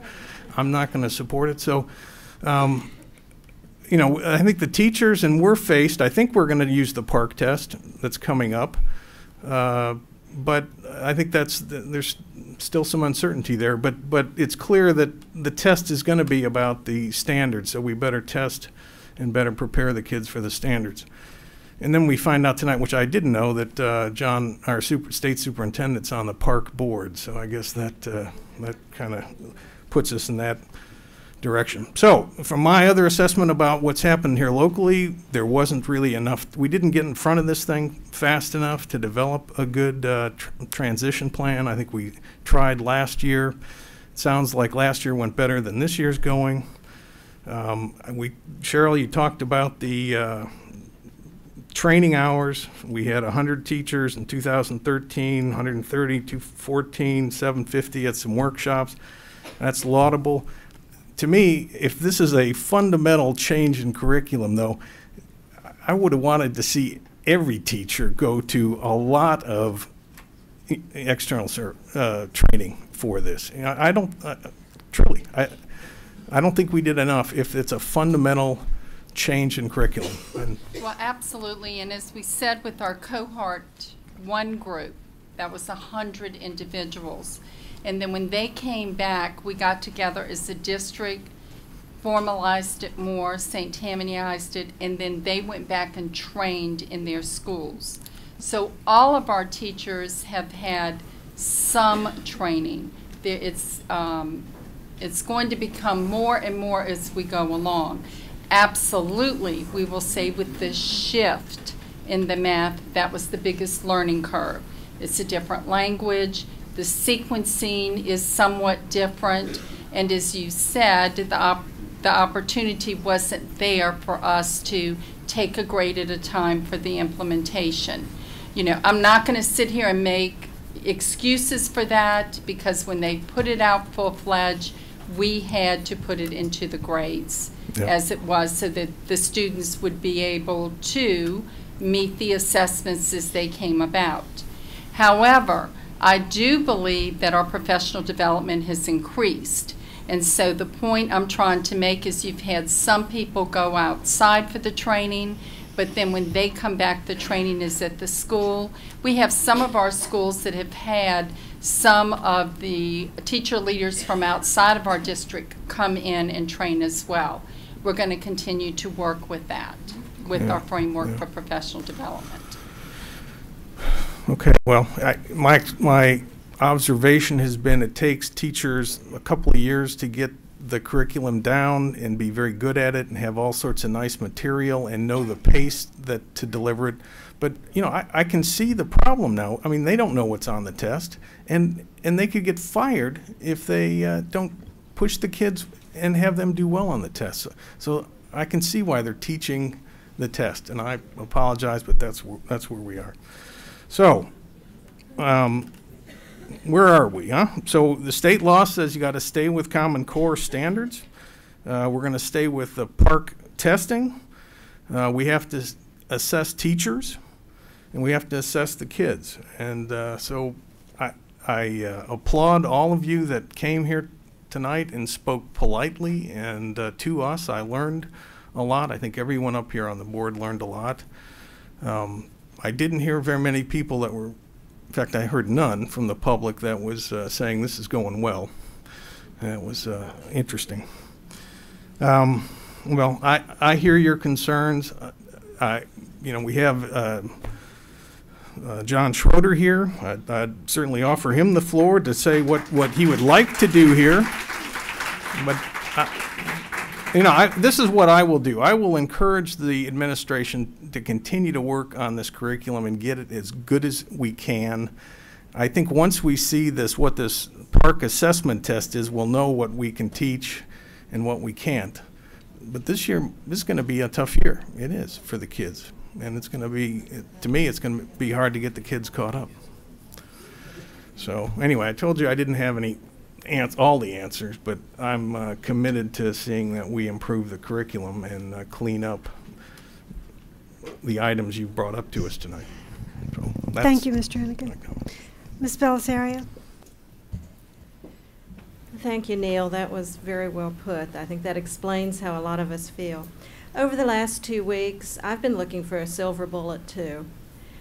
And I've networked this past week with school board members that we have gotten to know from 45 other parishes. They all have the same issues the parents here are saying. You parents are not alone.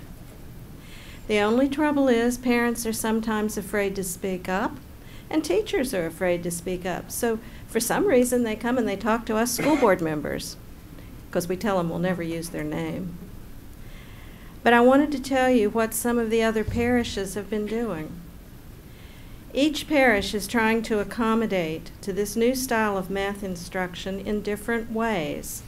Some purchased Engage New York and Eureka textbooks. Some purchased the aligned instructional materials rather than make their own. Many did create their own instructional materials, so much for consistency from parish to parish. Some held, as in Calcasieu Parish, parent nights to teach parents how to do math. They were teaching in Calcasieu, if you don't know where that is, that's the Lake Charles area. Lots of scientists, lots of engineers, chemists, they had to learn how to do math.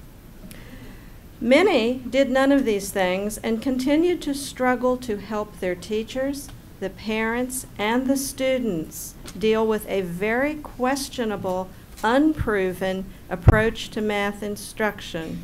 Most told me they feel trapped in a situation that they did not create and don't have the authority to resolve.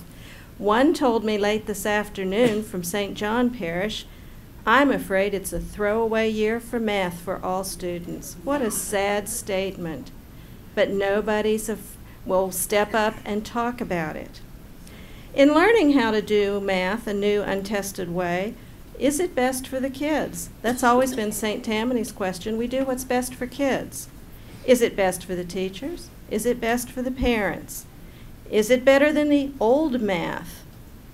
Don't you wonder what Einstein would say?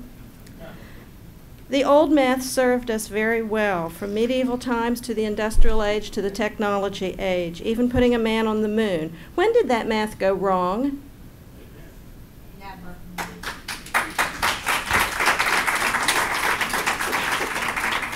A report came out today, September 25th. I shared it with a few members of the board. 62% of parents in those 46 states that have Common Core think it's a bad idea. Do you think all those parents are wrong? Then there was another report today that listed 10 things parents hate most about Common Core. Guess what was number one? Math. And as we've been told repeatedly, each parish public school system in Louisiana must follow the law. We all raise our hands and we swear that we will uphold Louisiana law, and we do. So what's the answer? I tried to think of what's an answer to share with you tonight. You probably won't like it. The long-range answer is that legislature and Bessie need to step up and act on the resolution that this board made in October of 2013 when we asked the state to remove Common Core. We can't do it, they can. The short range answer, unfortunately, is the long range answer. You're going to have to go to the legislature. Every year they delay, the generation of children loses another year of math. I do not have faith that this is the best way to teach math. I have not been convinced of that. So how much harm is Common Core going to do in the future, and who's going to stop it? And that's all I have to say.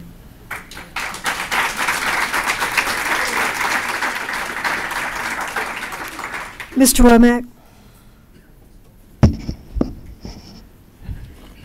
I want you to know that I agree with the vast majority of you. If, you know, I went through school and I learned the method of math that was being taught up to this point, and I did all right. I did good, you know, so I agree with you. But the fact of the matter is you want us to lead, and we want to lead for you. That's why you elected us. But I would need many of you in here to teach me a different kind of math, in that we spend roughly $8,800 per child to educate each one of those children. And the fact is the MFP represents a very large portion of that $8,800. The difference, of course, is the local sales tax and ad valorem tax. But the fact is if that's taken away from us, then we can't teach anything. And so I'm not being arrogant when I say this, but if any of you can teach me how to do a math that would replace that, by all means, step forward. But in order to lead for you, we have to be able to secure funding. If we break the law, and I'm in agreement with you, I don't think that the things that have been done in the state government are right. My personal conviction is that the way to remove this curriculum is at the ballot box with the Louisiana legislators, to lobby them to put it on the ballot. I've asked several local legislators, I won't say by name, to take the initiative to try to get it at the ballot box to allow you, the public, to vote on it. But that is the only way any state in the union will get rid of it or remove it. But in the meantime, we have to have the money to educate your children. And to that end, that's how we're leading now. We realize we're subservient to you. We realize that you want us to lead. This is the only way that we can lead at the moment without breaking the law. Please tell me that you all understand that. Thank you for listening to me. Ms. Seeley. Thank you. Under Bulletin 741, B in particular, it states, LEAs shall not be required to adopt or utilize any instructional materials not of their own choosing, including any that may be recommended, endorsed, or supported by any federal or state program or agency. This concerns me in the fact that approximately a year ago, Chaz Romer, the president of the Bessie Board, went public in stating that each district could provide their own curriculum. They were requiring standards. Well, we all know that the standards drive the curriculum.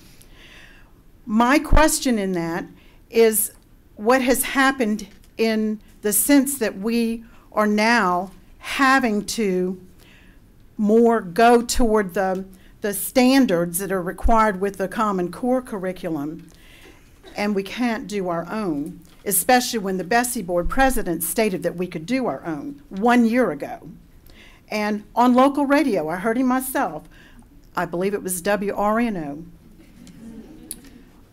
With that, and this is, I know that our group has had boots on the ground. Have you heard that proverbial saying lately?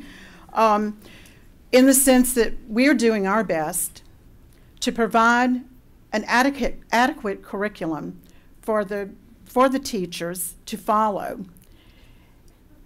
Now with that, we are just as concerned as you are, parents. I've had many examples of the math in particular, but this is also a federal agenda and something that is a bigger picture, in the sense that I have had many people from different states provide the same exact math problems that we are having to deal with our curriculum. I would like to make one statement. My biggest concern is the children. Whether this is ever removed by approaching our legislators, which we hope that they will have some power to do so this session, or whether it's not, say it is removed, our children are going to need to have this curriculum, whatever we choose, eased in, and not just totally remove some of the things, but also have it eased in and to make it easier for the children, because we've had so many changes over the years. Some of them have done well, some of them have not done so well. Every child is unique. Every child is right now being required to learn the same standards. And that is a huge concern of mine. It's a huge concern of the parents. And we need to do our best to try to, number one, get the math under control. Thank you. Ms. Smollett. My question is to Mrs. Araby. I would like for your ladies, your curriculum specialists, and you, I would like to ask, can we revisit? Let me step back. We stated that we don't have textbooks. We are waiting for them to finalize the books to look at them. I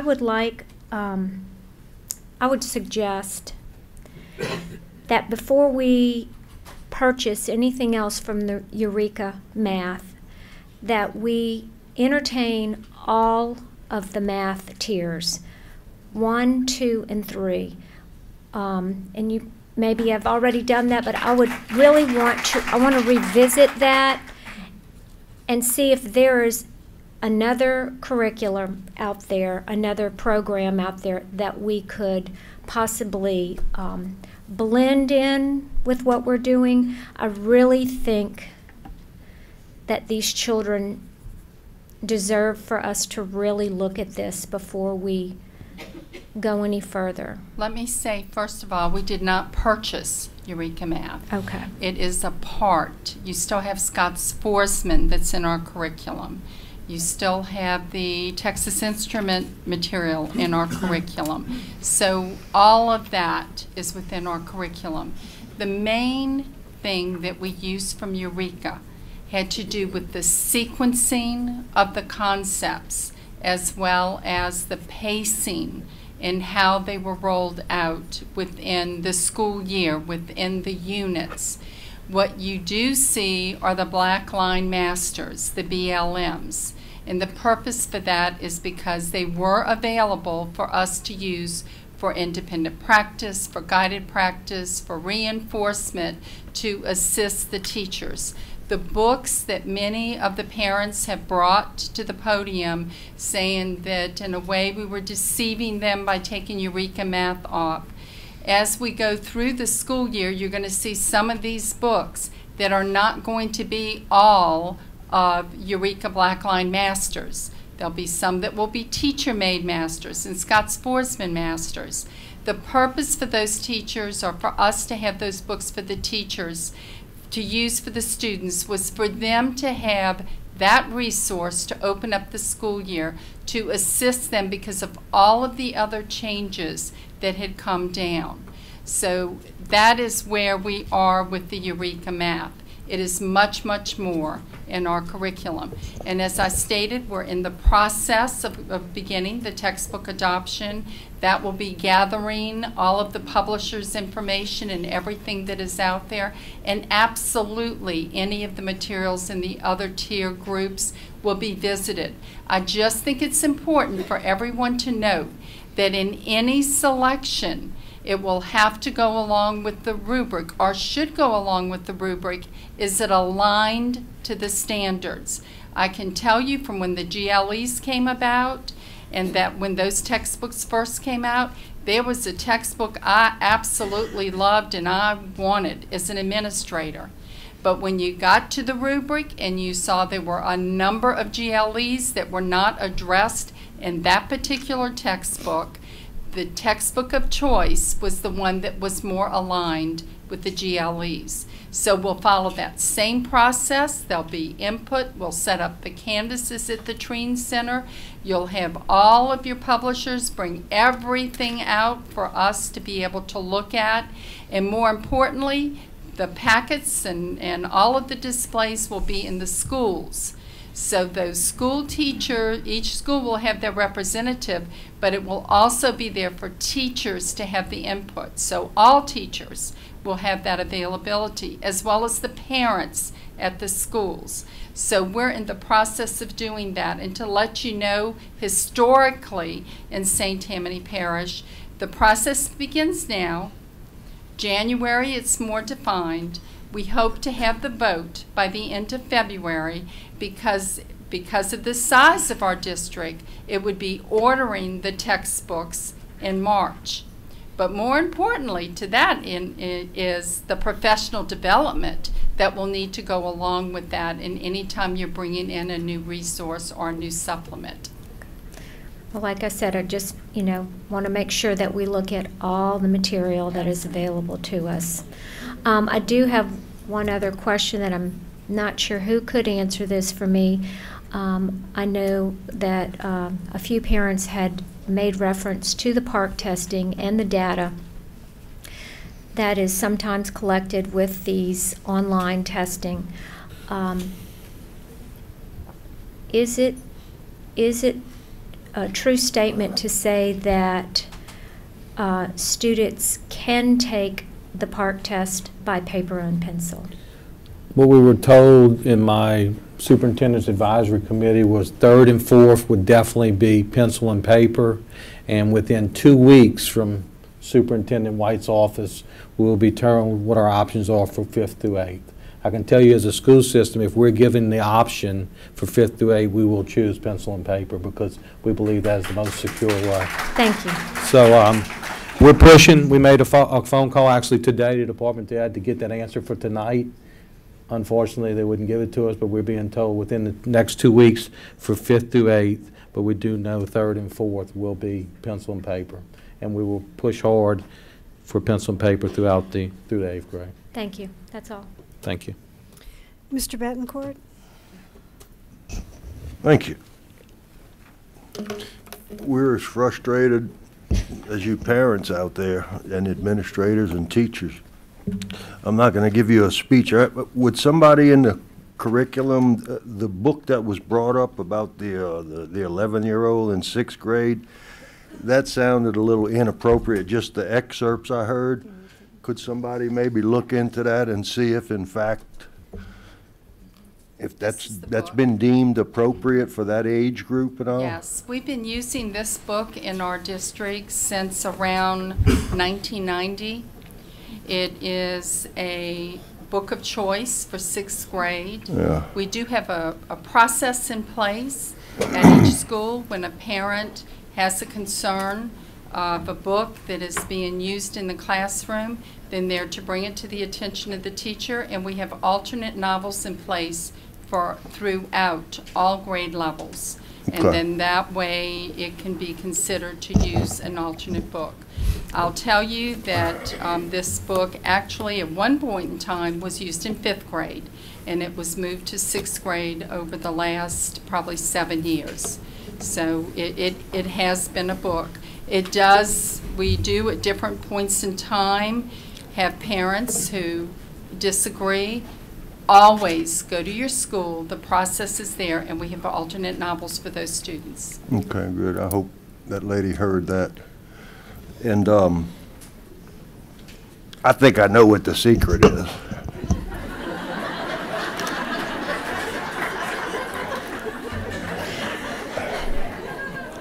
Do we have any other board members? I'm not done. Oh, you're not, he's not finished. I'm not Mr. done. Betancourt. I'm glad Ms. Mullet brought up about, and Mr. folks address that, if we can do the paper test, because that pertains to them data mining, you know, our students. And we don't want that going on. Supposedly we have a new law, you know, that they can't do that, but it seems like it's already been done. As far as legislatively in Baton Rouge, I would like to see addressed, and I'm going to work with Paul Hollis, who has a representative here tonight, by the way. But one of the things I would like to see if we can do, the way John White, Mr. White, got this job, there's a waiver in the state law that allows, there's all kind of qualifications that you got to meet to be a state superintendent of education. And then at the bottom, it's like a little note that says you can waive it all. And that's how he was able to be put. He might be a great gentleman, but he's not qualified to be our state superintendent. And I would love to see the legislature I would love to see the legislature maybe go back and address that, take that waiver out, and if possible, make it, back it up about 4 years or 5 years, however long the guy's been there.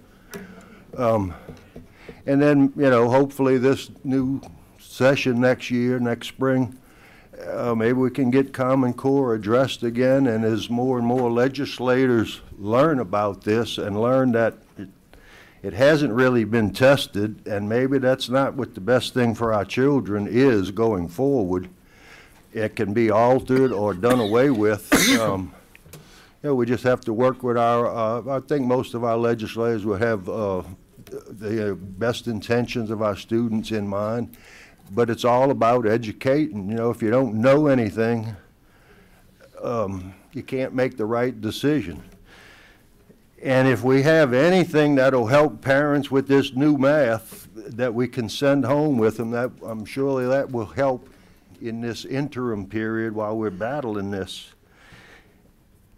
And I was just sitting here thinking about how this new math is supposed to make it so that we understand math.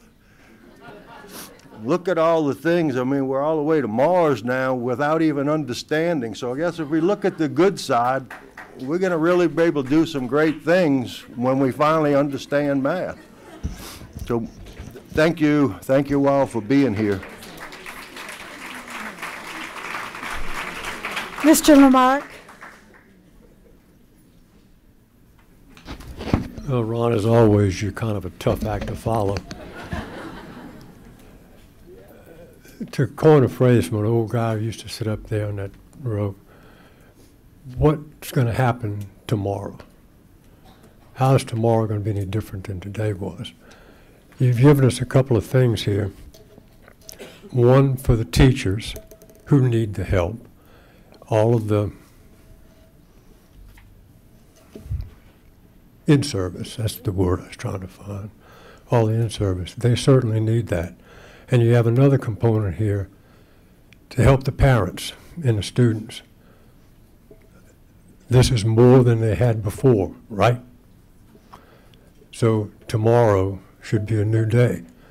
The parents have a new avenue to explore, and the teachers are going to have a new avenue to explore as well, right? Thank you. Any other board members? Would anyone from the public like to come up and make a comment? If you just come forward one at a time, please. Let's see. We might have to make a little line on each side, and we'll go from one side to the other.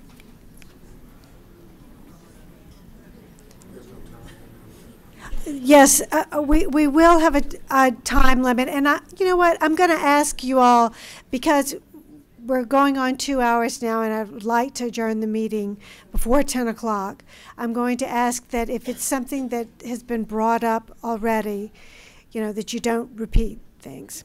All right, so we're going to start right here with Ms. Barrios, and then we'll go over to this side. Responses to close. We're being asked here with Common Core to base everything on faith, and that you won't need to tell me, I'll be through within 3 minutes. And yet we have nothing substantial to base that faith on. Fact is, Most Common Core standards are the same as our Louisiana standards, just worded differently, often poorly. Eureka Math is not embedded in the Common Core standards. It is a creation promoted by John White, who has added to his long list of lies that it was created by LSU. It was not. And Dr. Mercedes Schneider has documented where it came from. I've studied his evaluation process for his tier system of suitability. Funny thing happened to me this afternoon when I attended the Accountability Commission in Baton Rouge. I sat next to the curriculum director from Washington Parish. She was very well informed and very frank about all that has gone on in our state and elsewhere, and Washington Parish does not support the Common Core either. She also told me, and I will be getting evidence of this from her shortly, that John White's textbook evaluation committee consisted of 2 teachers. There's no way that 2 teachers, first of all, could have done all that, or were they qualified in every grade level and every subject to do that. And it's a very complicated evaluation system which you can find on the Department of Ed website. It was a bogus evaluation, and I intend to have that process investigated. Fact is, our teacher evaluations are district-led, not state. There is a state compass system, but it's led by and specified by the district. They are a huge problem and not attributable to the state. There is unquestionably not sufficient teacher participation or buy-in for their evaluations. Fact is that no child should be subjected to high-stakes tests for which he has no textbook. I believe that if it happens, there will be and should be lawsuits. Every parent should demand to see their students graded PARCC tests. And I'll finish right there. Thank you. Ms. Sachs. I just want to tell you that the math, the way I got into Common Core was I saw the math, and my child was at a private school. They took a grant from the government, very similar to Engage New York. There were only 11 children in the class, very elite school. Some were from Holland, Japan. There's a couple around. The 3 that are around, we know. We see it. And let me tell you what you're about to do. What you're about to do is criminal, okay? Because all of these children that were in this discovery type of math at the end of 5th grade, they tested into 3rd grade math. And if you want to just turn St. Tammany over and make it charter schools, why don't you just tell us? I don't mind going to Baton Rouge, but boy, I'm mad that I went and fought, and it doesn't look like you guys are fighting too hard to me. Along that same note, I can't believe what I'm hearing. What are we, victims? What are we, victims? You can't do something? Well, you know what? They're trying to get rid of local school boards. Sounds to me like they've done that. What are we talking about here? And I'm listening to you and your fancy PowerPoint, and you're basically saying we're staying the course with, maybe you got some parental input now and something for the teachers. What is going on here? Listen, I don't know much about budgets, but I went and looked at the budget and just put on there, y'all's budget for this year, curriculum. We spend $852,000 on the curriculum department or whatever, as far as I can tell. If I'm wrong, I'm wrong. So basically, we spend $852,000 to make copies of the New York's curriculum, while removing that name and replacing it with St. Tammany's name. Now, you can say that it's colored up with other things and that, but basically we're following somebody because we're not leading.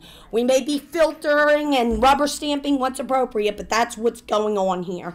So I'm telling you, you all better make a decision bearing this in mind, because I don't think taxpayers in St. Tammany are going to tolerate paying $852,000 for the mere packaging of a cake that is prepared and chosen elsewhere. We are here tonight demanding that St. Tammany stop using this garbage curriculum. We have told you all for over a year it is garbage. It is going to head to failure. Where it was used, 70 to 74% of the kids failed under that. We want you all to invest your time in developing a curriculum separate and apart from that at the state level. I'm sorry. He's leading you all down a path to nowhere. We want one that will educate our children, not train them to take a test. We want our children educated so that our children will lead our state in original thought and innovation and not merely lead in training the best test takers for our workforce. Please, come, we're all Americans here. For goodness sakes, do something, act like it.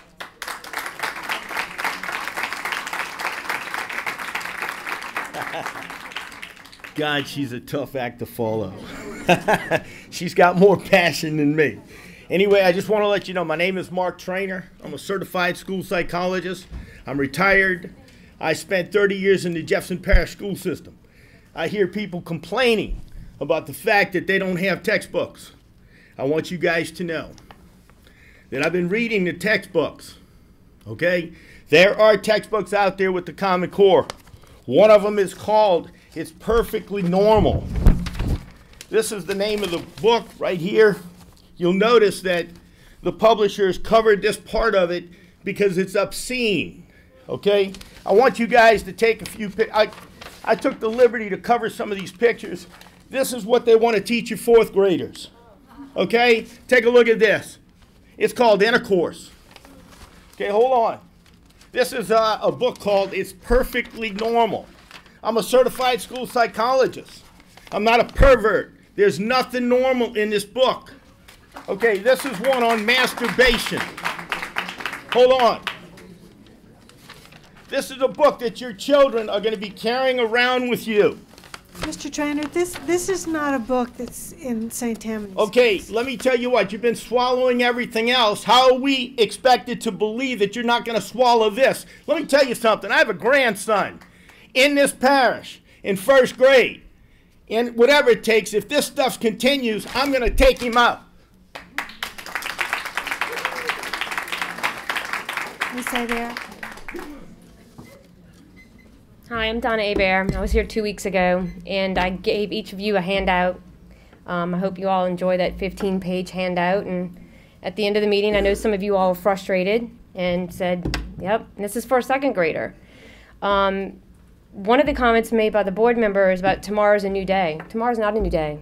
Tomorrow my daughter's going to fail her math test. I had a teacher conference again today. I'm trying to figure out what I can do to help my child.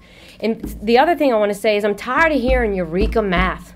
That's just a generic name. Use the right name. It's Engage New York.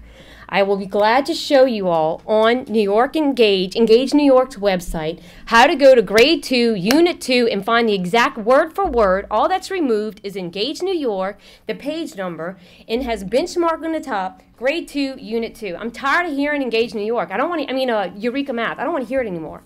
Use the right word.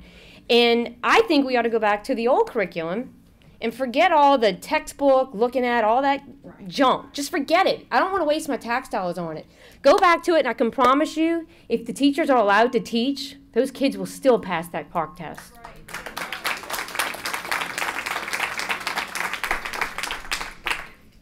If you haven't spoken before, I need you to state your name, please. Karen Champagne from Covington.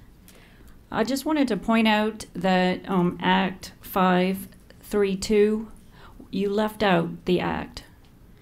The act reads, the governing authority of each public elementary and secondary school may develop and implement curriculum content and methodology for required subjects for the schools under its jurisdiction in lieu of the curriculum content and methodology recommended by the State Department of Education or the State Board of Elementary or Secondary Education.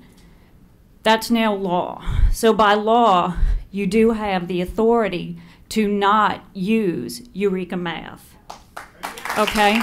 So really all we need is someone to make a motion to can it and adopt a new math. But don't sit here and tell us that really what we're gonna do is we're gonna train the teachers and the parents now. We're gonna just train everybody to understand the new math. You know how insane that is? That's just beyond insanity. But you all have the authority here to adopt a curriculum that meets the standards that'll do exactly what we all know traditional math to be. We all learned math. We're talking about reading, writing, and arithmetic. We all learned how to do it. We don't need to reinvent the wheel. But that's what we're trying to do. Why? So we can be 21st century, our children can learn to be the 21st century. Let me tell you something. The 21st century is here. This is us. We're the 21st century workers. We're doing it now. What do you think we're preparing our children for?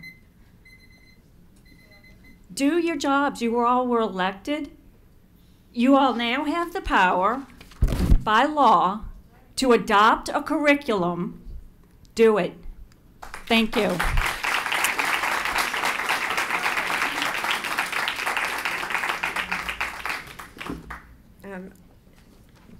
I have just a couple of bullet points. I'm Stephanie Beard. I spoke earlier. Number one, I don't have as big a problem with the standards themselves as a lot of people do. The standards themselves aren't that much different from the GLE. Some things are pushed up, some things down, some things taken out completely, and some things added in that are all new. But professionally certified teachers, curriculum coordinators, school administrators know how to choose lessons and materials and methodologies that align to a particular standard. That's what they were trained to do. It's what I was trained to do in college, in my education classes. Representative Schroeder succeeded in getting past Act 532 so that curriculum content and methodology are left up to the local school boards. There's no excuse anymore for a local school board to choose poor curriculum, particularly when every parent in the district who's voted you into office is opposed to it. I mean, are you hearing much positive about the curriculum that's been chosen? I don't think so. Engage New York is the same math that led 70% of New York State kiddos and up to 90% in some of the demographics, the English language learners or special needs kids, to fail Common Core aligned testing in 2013. Over 75% of their kids failed using this same math curriculum and taking a test that was supposed to be Common Core aligned. The PARCC tests are simply tests that are supposed to be aligned to the Common Core standards, right? So since nobody can see them anyway, almost any curricular materials can be selected and used to align to the standards and teach to the test. There's no need to subject our children to the travesty of poor education through materials wanting in substance.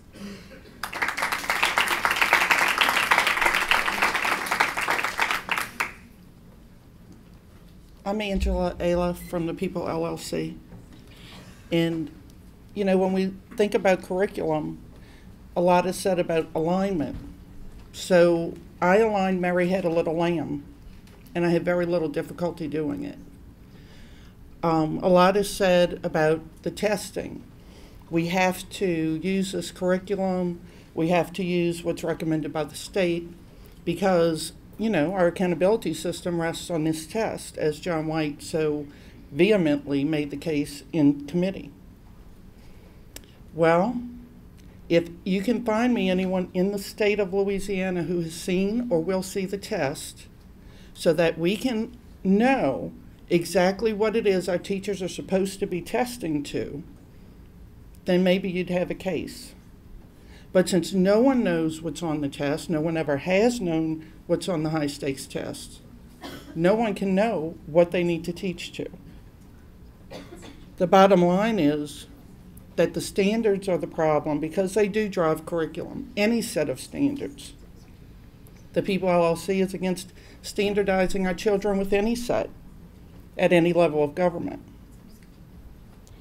But we do have these standards, and the confusion being put out there about, you know, we have to follow these mandates. Curriculum and standards are very different. Some of you tonight have confused it in your speaking. Some of you had it correct. We're here talking about curriculum. We did go to Baton Rouge.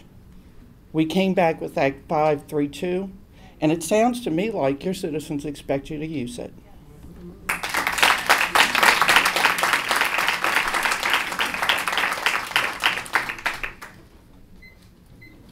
Good evening. My name is Kathleen Morris, and I have two boys in 5th and 1st grade. I'm very involved in their school. I'm a substitute teacher for this parish.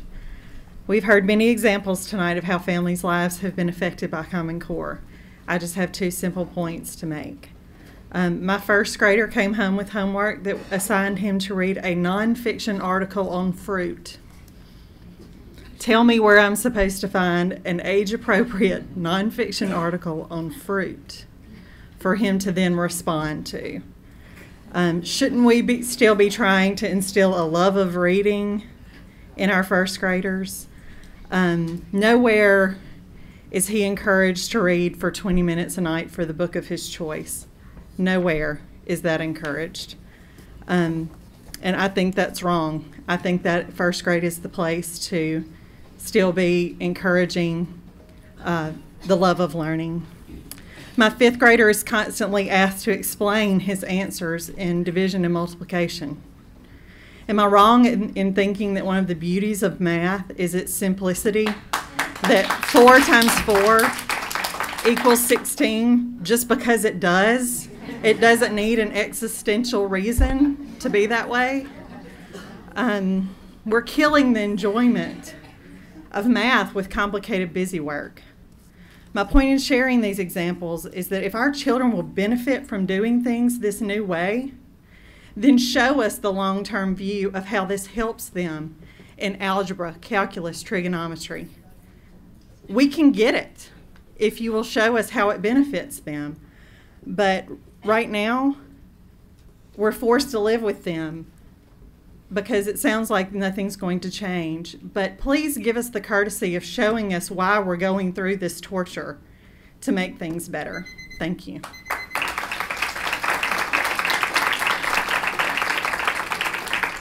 Mr. Schroeder.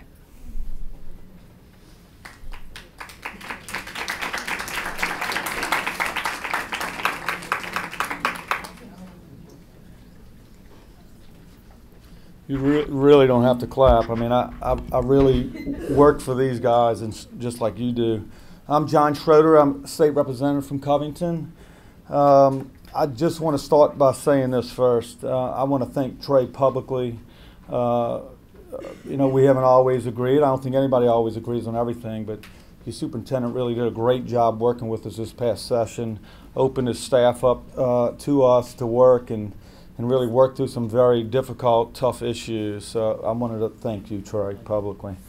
I just want to, I have several just comments, some things I've heard tonight. I wasn't going to get up and say anything, but you know, this is a state fight. But look, I'm a businessman first, family man first, a God-fearing man first. I went to Baton Rouge as a public service, just like you've done. But the fight's here. The fight's here, not necessarily here in this boardroom, but it's here locally. Government is local. And let me tell you something, I feel your pain, okay? I've been kicked off of committees, no telling what I've been called behind those walls at the Capitol, but I'm fighting. I'm not going home till I can fight my very last fight. I'm not a lawyer. You know, I've seen some things going on around the country. Hey, if that's what we need to do, I got to write a check tomorrow morning for $2,200 because I got in a lawsuit. You know, I've done everything I could do. Spend my own money, certainly my time, but I'm not insinuating in any way, shape, or form that you guys aren't doing the same. I'm speaking out of my frustration, my colleagues' frustration. I sat in appropriations the entire day today, drove straight here, and been sitting here since with you. Hold on, my phone. Really? Just to be perfectly straight, and I want everybody to understand this. There's no bill in the legislature, none, where you can find the word Common Core in it. There is none. I've been there 7 years. I have not voted on a bill that passed Common Core. And you're right, whoever said it's at the ballot box, it is. And I've told some of my colleagues on the Bessie board, watch out, you know, because it is at the ballot box. The problem is it takes a little time to get to that ballot box, as you guys know. Common Core did get a head start on us.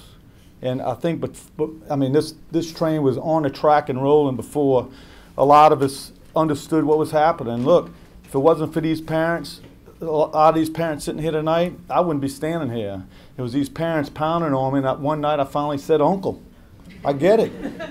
But understand something, legislators don't know everything. You know, I'm busy with my family and my business, but it was these parents that educated me to a point where I'm hearing the frustration, and that's why I acted the way I acted this session. So in hindsight, yeah, I think we've all made mistakes, you know, but I can't fix what happened yesterday. But I'm going to work my backside off to fix what's going to happen tomorrow, and I don't like what I see. So I would tell this entire board, and I can't speak for all my colleagues, but I can speak for a lot of them. You know, one thing I have learned in the last couple months, to me, I went to Baton Rouge to get government out of your life as citizens of this state. We need less government. We need more control locally. And when I went on Channel 6 a couple weekends ago, I forget the exact question. Quite frankly, I was on pain meds. I had just gotten in my nice little pink cast, but nobody else would go talk. And so I went. So the question was something about local control. I said, what local control? We have 15, 16, I don't know how many school board members we have, that voted on a resolution opposing Common Core.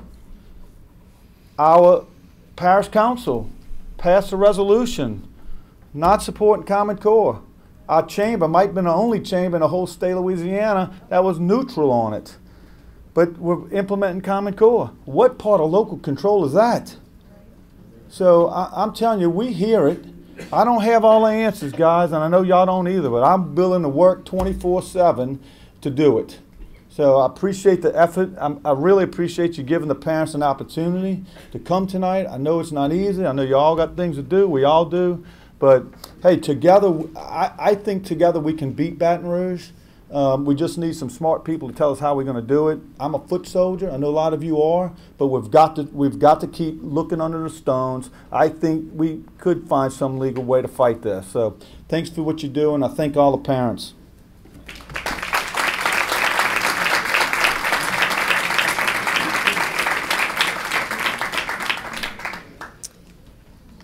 Anyone else have any comments? Then I'll move on. Ms. Seeley? I would first like to say, Cheryl, Trey, everyone working on curriculum, for years you've done a great job. And it has put this parish up in the top of education in our state. And I am concerned about the majority here. I know I myself have been working on different committees with you since 2004, and you've done a terrific job, and you still continue to.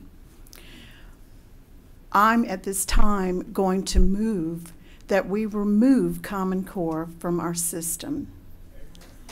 And it's only because the majority is speaking out. I've gotten tons of phone calls. I've gotten people approaching me. And we are here representing the majority. And that is the reason behind this motion. Thank you. Second.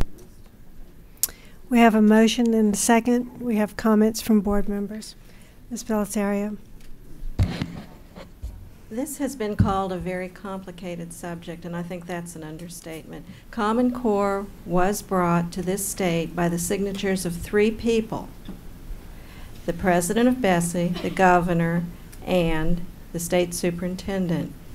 I have followed since 2010 how other states, a few of them, I think 5, have gotten rid of Common Core. The only way was for those same 3 people to sign an agreement that they would not have Common Core any longer. I don't know that it's even possible for a single parish in a state, much as I would like it, to get rid of Common Core because it is mandated on us. And somebody mentioned not worrying about the budget. We want to pay our teachers. If we disobey state law, we could risk losing our MFP funding and you all would have no salary. We have to think about that. So much as I would like to, Ms. Seeley, I can't at this point support that. Mr. Durbin. Thank you, Ms. Heinz. I agree with Ms. Bellisario. I mean, you're talking over $215 million that we get from the state, and we put everything at risk to do this, and we don't even know what the alternative is. It's apprehensible that we would take a knee-jerk reaction. I understand the parents' concern, and we need to address those concerns in a timely manner and make sure that we understand exactly what the outcome is going to be before we do something. We don't want to follow the footsteps of our state superintendent that forced us into this thing quickly, unprovenly. The implementation of everything was absolutely horrible. Our teachers are subject to a lot of unfair practices and stress and everything else. But doing this would not solve any of these other problems. It's just going to create even more confusion, controversy, stress, everything else. People, we didn't get here overnight. We started fighting this in 2009. And we spoke to many of our representatives through the course of this, asking them to stand up and help us fight this. And we didn't get any help then. I appreciate Representative Schroeder's efforts now, but this started in 2009, 2010, and we asked for help then, and we didn't get it. This is where we are now. But I took an oath of office to support the laws of this state, and I'm going to live up to that oath. As bad as I hate Common Core and the pressures that it's put our teachers under, our parents under, our children under, our administration under, board members under. I mean, yeah, I'd love to see it gone, but this is the inappropriate way about getting it gone. That's all I got to say. Mr. Hennigan.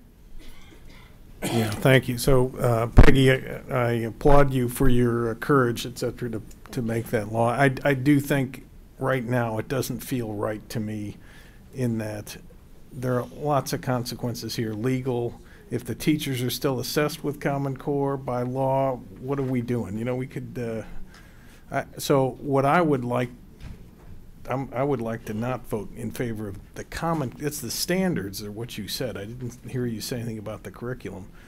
You know, the curriculum is what I would like to concentrate on.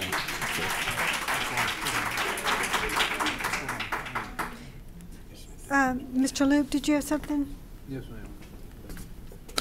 I have to agree, Neil, the curriculum is something there, and you know, being a past teacher, administrator, and something like that, those are the kind of things we have to work on. This is the first I've heard, really, that this Act 532 is something we can even consider looking at. So I certainly couldn't, up and right now, just vote to do something like that. I'm sorry, Ms. Seeley, but I couldn't. But I would definitely think we need to look at those two things. What that Act actually says, in fact, are we getting the right material about that, and certainly is there anything to this curriculum that we can really do now that we have the information from you all, because you all obviously did the research much more than we did. Thank you. Ms. Mallett. Thank you. Ms. Seeley, I too totally respect the thought of you trying to remove this from our school system and the way it's affecting our teachers, parents, us, our whole society. I do agree with other school board members. I would like to truthfully focus on the curriculum. I respect everything that our curriculum specialists have done. They work very, very hard. I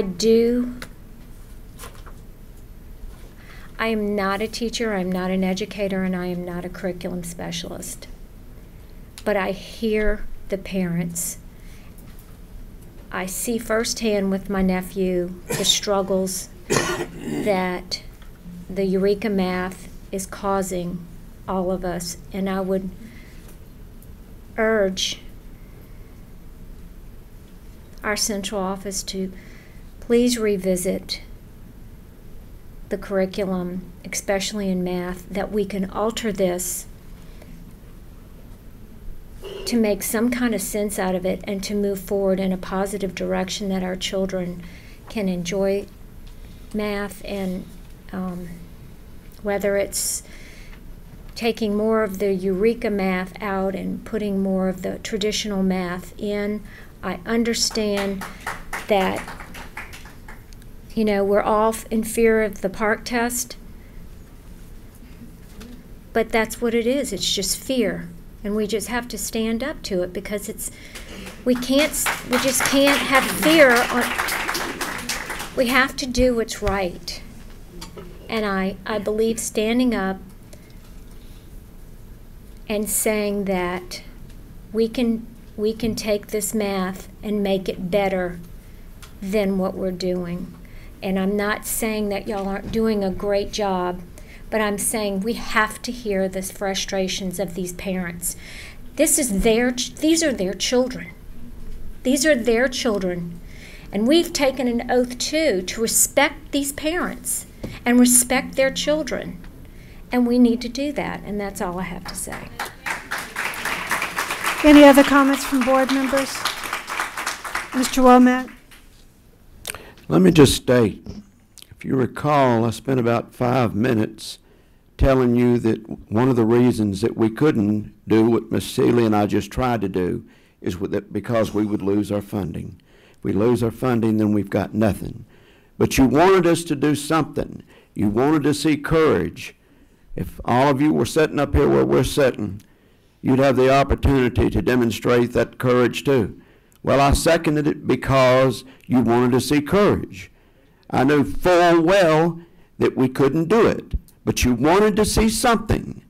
Again, Mr. Schroeder himself, I thank him for reaffirming what I said, that, you know, the best place for this thing is at the ballot box, for you to vote on it. You, the public, telling the state of Louisiana, no, we don't want it. The one thing that does confuse me is there seems to be a sword fight between the governor and John White. What confuses me is the governor hired him. I don't understand why he can't fire him. You know, but I wanted you to see that we're on your side. I wanted you to see that there isn't one of these 15 board members. Well, we've got one that's going on to be with the Lord, but the 14 that remain have the courage to do what you want us to do. Had we not had that courage, we never would have made the motion months back to opt out of Common Core. So let me promise you, we're on your side. I believe the way you do. I've got a grandson in the 5th grade at Riverside Elementary that cries every night, and my daughter spends an hour and a half with him on math alone. So we're not on separate pages.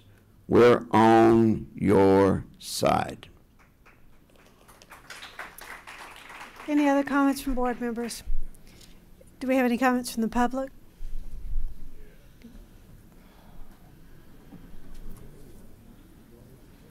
You have to speak to the motion. You have to speak to the motion. The motion is to withdraw from Common Core. That's what we're asking for comments on now. Okay, it's interesting, but I'd love to see, one of you men suggested, the curriculum is where you need to focus. Thanks.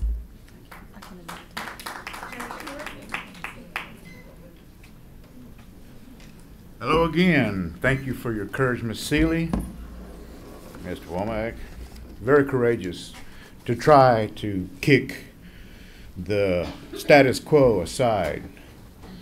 You were worried, sir, about being illegal. Common Core itself is illegal. I've got proof. We've got some federal mandates that say Common Core is illegal. You're worried about legalities? There it is. There's your platform to stand on to say no to Common Core. Those things are going to court in November with Governor Jindal, so we'll find out just how illegal Meanwhile, our children are being, like Miss Mary says, they're throwing away a year. You know what that means? This is throwaway children. We don't want to throw away our own children. That's our future. We don't want to throw away our own future. What are we here for if not for our children?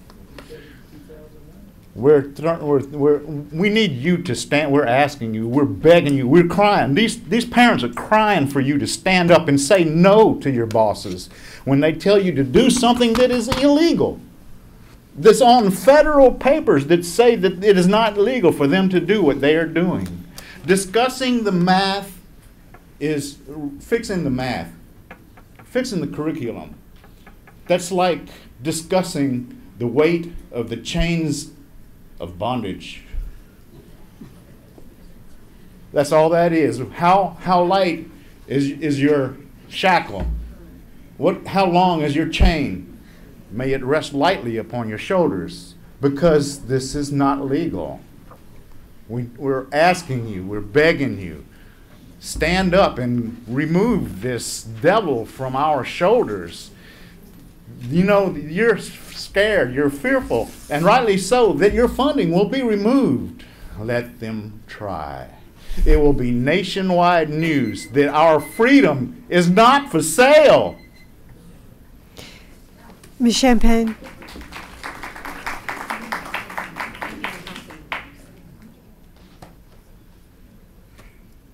Karen Champagne. I believe there's some confusion. What the citizens are asking you to do is address the curriculum. This is different than the standards. We're not asking you to withdraw from the standards. We understand that the standards are mandated, but do you understand that curriculum can be aligned to the standards? Any curriculum. All the standards are, I'll just read to you what they are from Revised Statute 1724.4. Statewide content standards are statements that define what a student should know or be able to accomplish at the end of a specific time period or grade level or at the completion of a course. That's it. You all, because of Act 532, can determine how we get that child to meet this standard.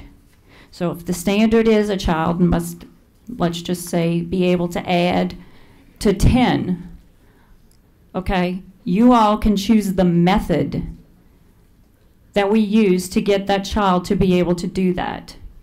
And if the child can meet the standard, he should be able to meet it on a standardized test. So we're asking you to change the methodology. Ms. Araby, would you? Thank you. Please speak to that. Sure.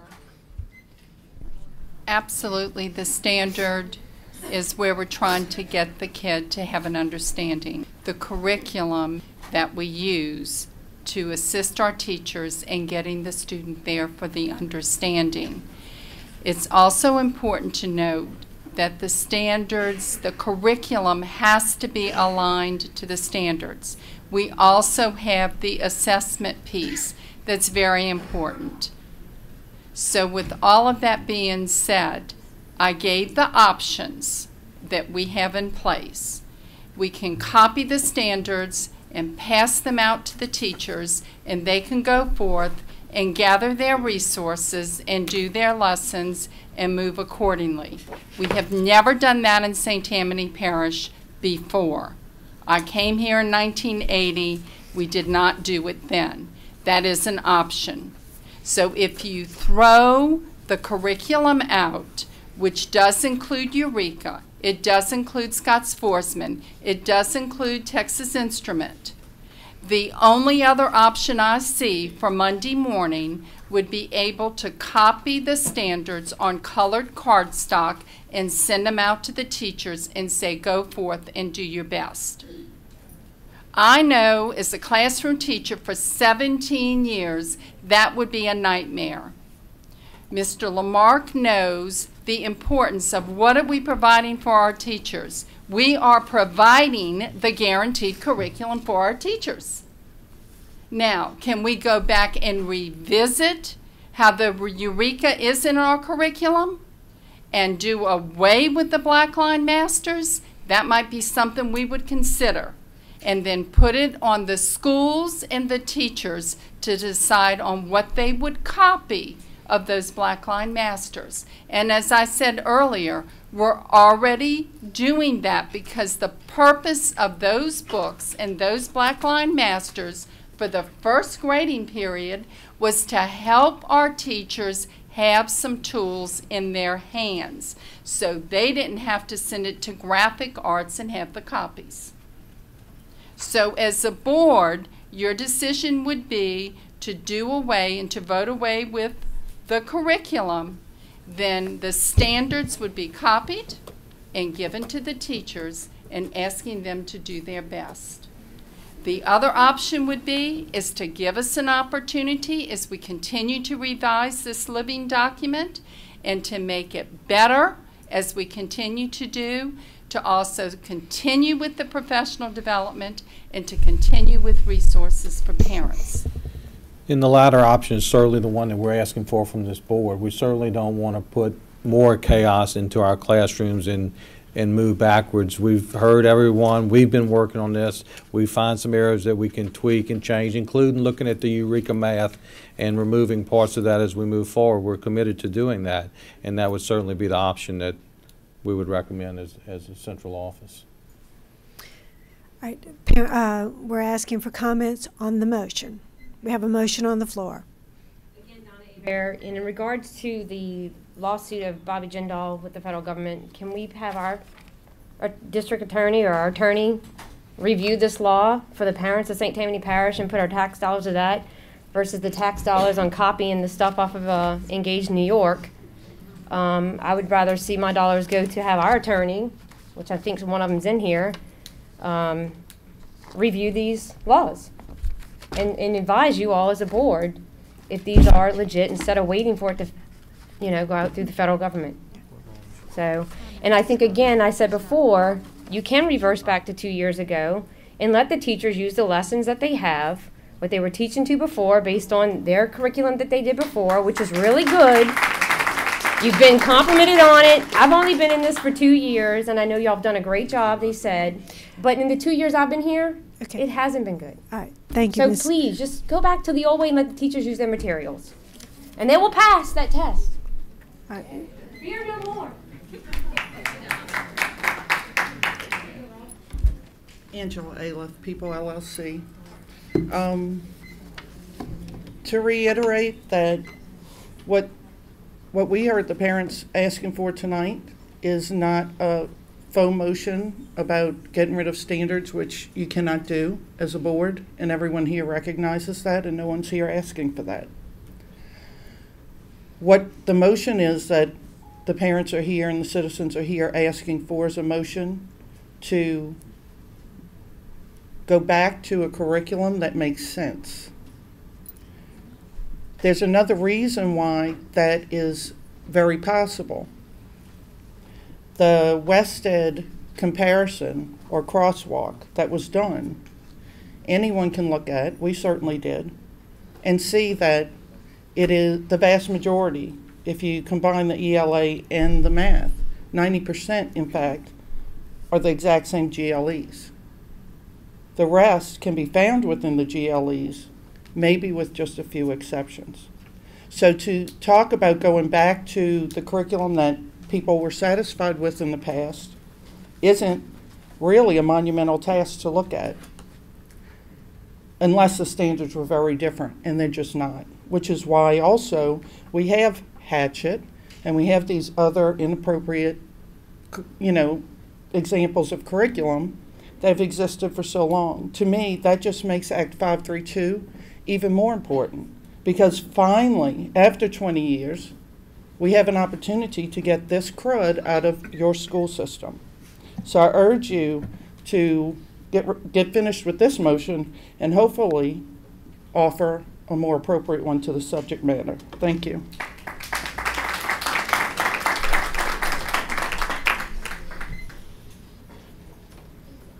Sir, I'll need you to state your name and Tim Williams. And remember to speak to the motion to withdraw us from Common Core state standards. First, I want to address him. He said his daughter only spends an hour and a half with your grandson in his math. I wish I can only have to spend an hour and a half with my daughters in math. I've got a daughter in third and daughter in fourth. And the stuff that my daughter is working on in third grade, my fourth grader can't answer. I've got copies of my third grader's test paper here from September 4th. Mr. Williams, I was kind of aggravated with it. You're not speaking to the motion. Well, I will speak with that. I put this on Facebook 2 weeks ago. Since then, it's been shared 13,000 times.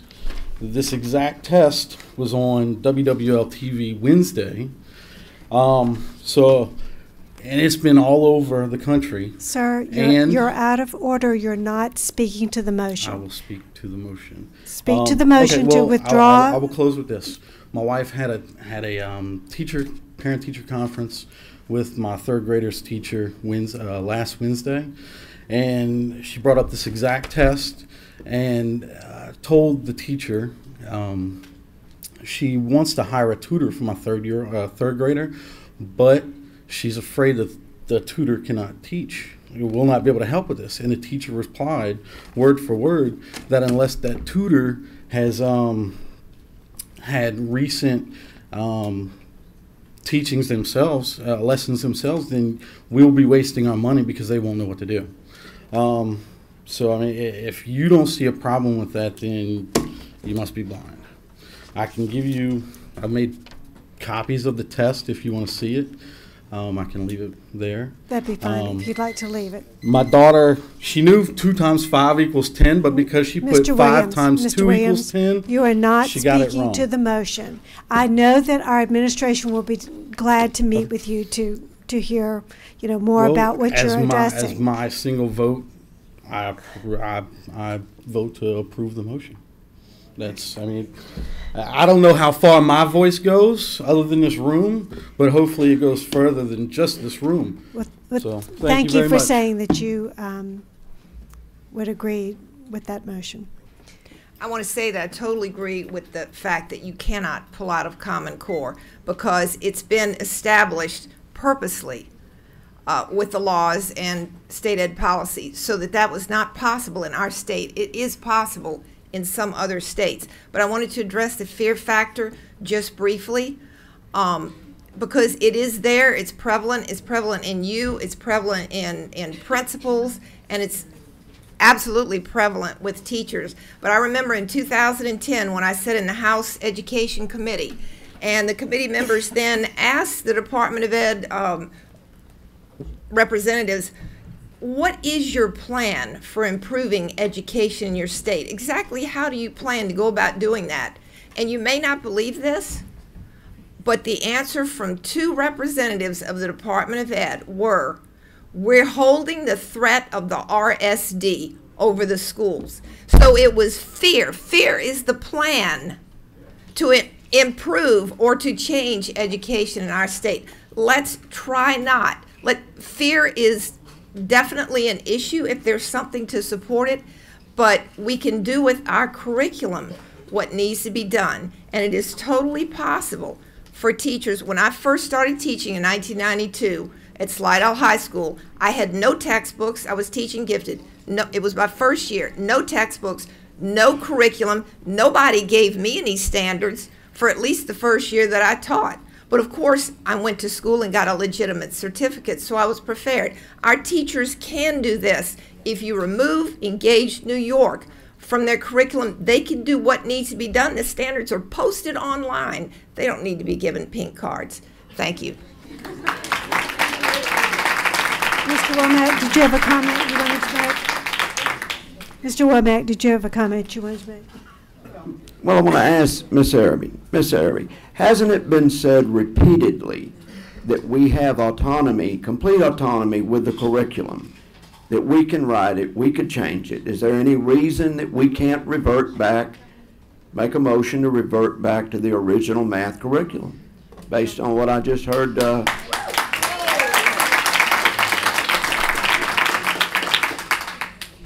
original math curriculum was aligned to the GLE standards. The new standards is what will dictate what the curriculum needs to be, because that is what the kids need to know, the standards. So the curriculum that we had for the GLEs will not be the curriculum that you can use with these standards. Just as the curriculum that we used with the benchmarks and standards in 1997, that curriculum looked different. You still have your traditional math in the curriculum that we have now with the Common Core standards. I do believe we can still, as always, go in and look at the curriculum, but the misconception is that you can just put the new standards there and erase or take out the old standards of the GLEs, put the new standards in, and everything just aligns with what the curriculum used to be. It is not possible. So it is not possible to basically eradicate the, what was the terminology, Lee, you used, the New York? Engage New York. Engage New York. Could that be frozen? Could we make a motion to freeze that aspect of it? Absolutely. Looking at Eureka, yes, we're continuing to do that. And as I said, we're in the textbook adoption process and looking at resources. And we know that as this year goes on, there will be additional resources. So all of that is a possibility. All right. Mr. Womack, I think I've allowed you some latitude. That's not really speaking to Ms. Okay. Seeley's motion. Can I call for a withdraw us. question and we vote on the motion that's on the floor, please?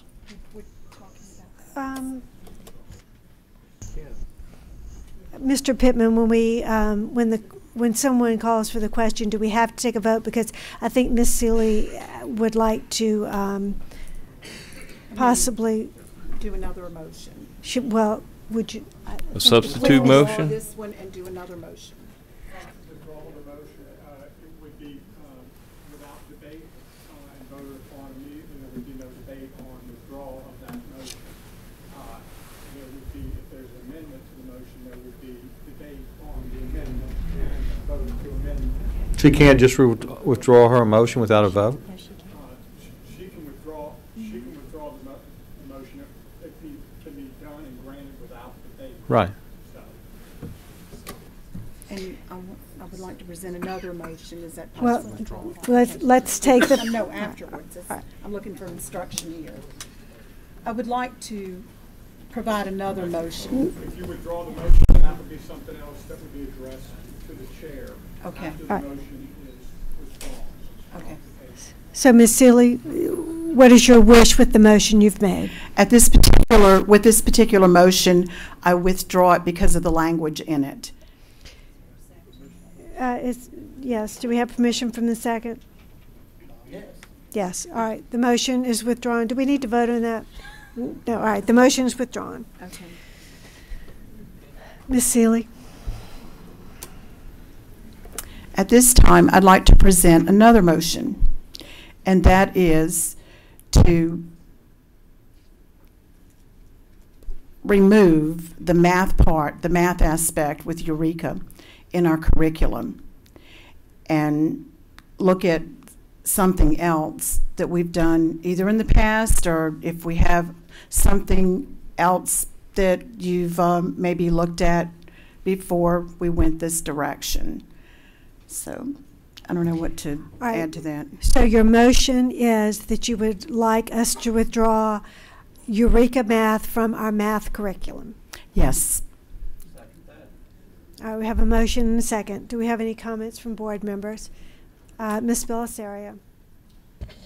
Since this is sort of uncharted waters, I'm wondering what kind of timeline you might put on that. I don't think we could do it like in 24 hours. No. By all means, no. I understand what kind of work it takes to change things up. So what is a good timeline? Actually, I don't think, unless you're into the curriculum, that you have any idea of how much time this will take. But what I will say is that tomorrow, I will meet with the curriculum team, the supervisors. Actually, we have staff planned first thing in the morning. And we can come up with a plan and maybe come up with an idea of what that would look like. But bigger than that is rolling it out to the schools and to all of the teachers within the district, and then having all of that transition.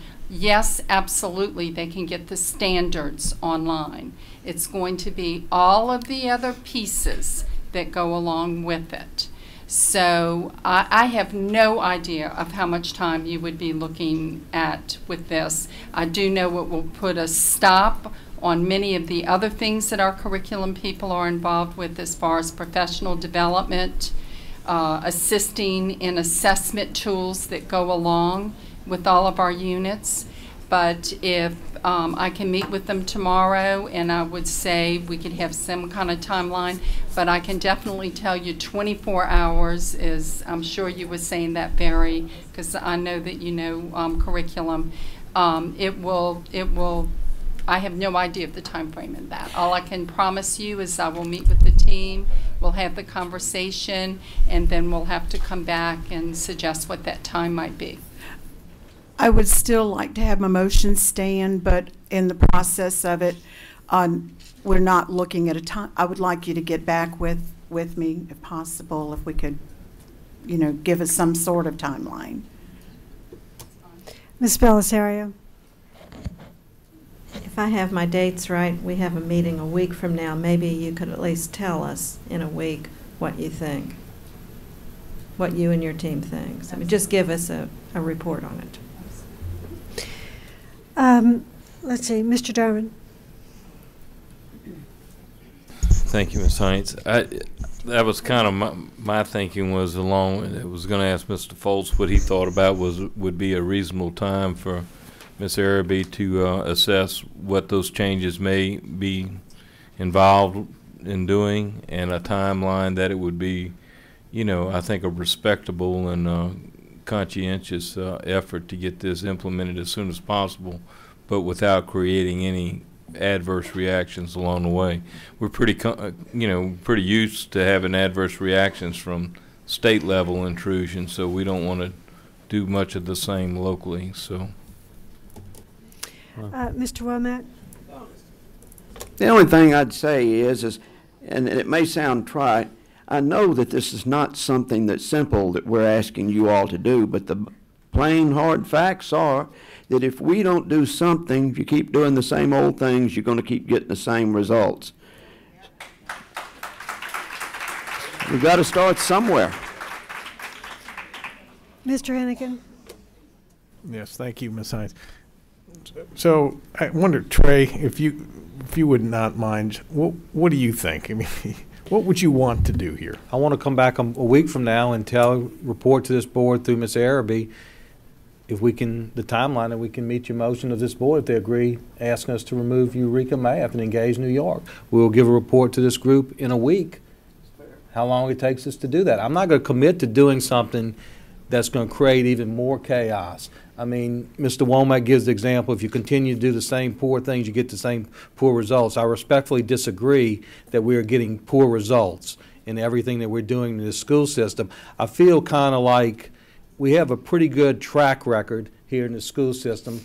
All of us have been in it quite a while. We are invested as much as everyone else in here. I have children going through this school system. I might even get a grandchild one day to go through this school system. I'm invested in this, but I'm not going to sit here tonight, make a knee-jerk reaction, and promise you something that can't come through. I'm asking for a week for Cheryl to get to her people, meet with them, and report back to you guys if this is doable and when it's doable and how it's doable with a plan.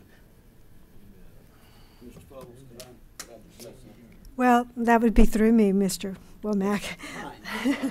I'll let you respond, and I have other board members to call on.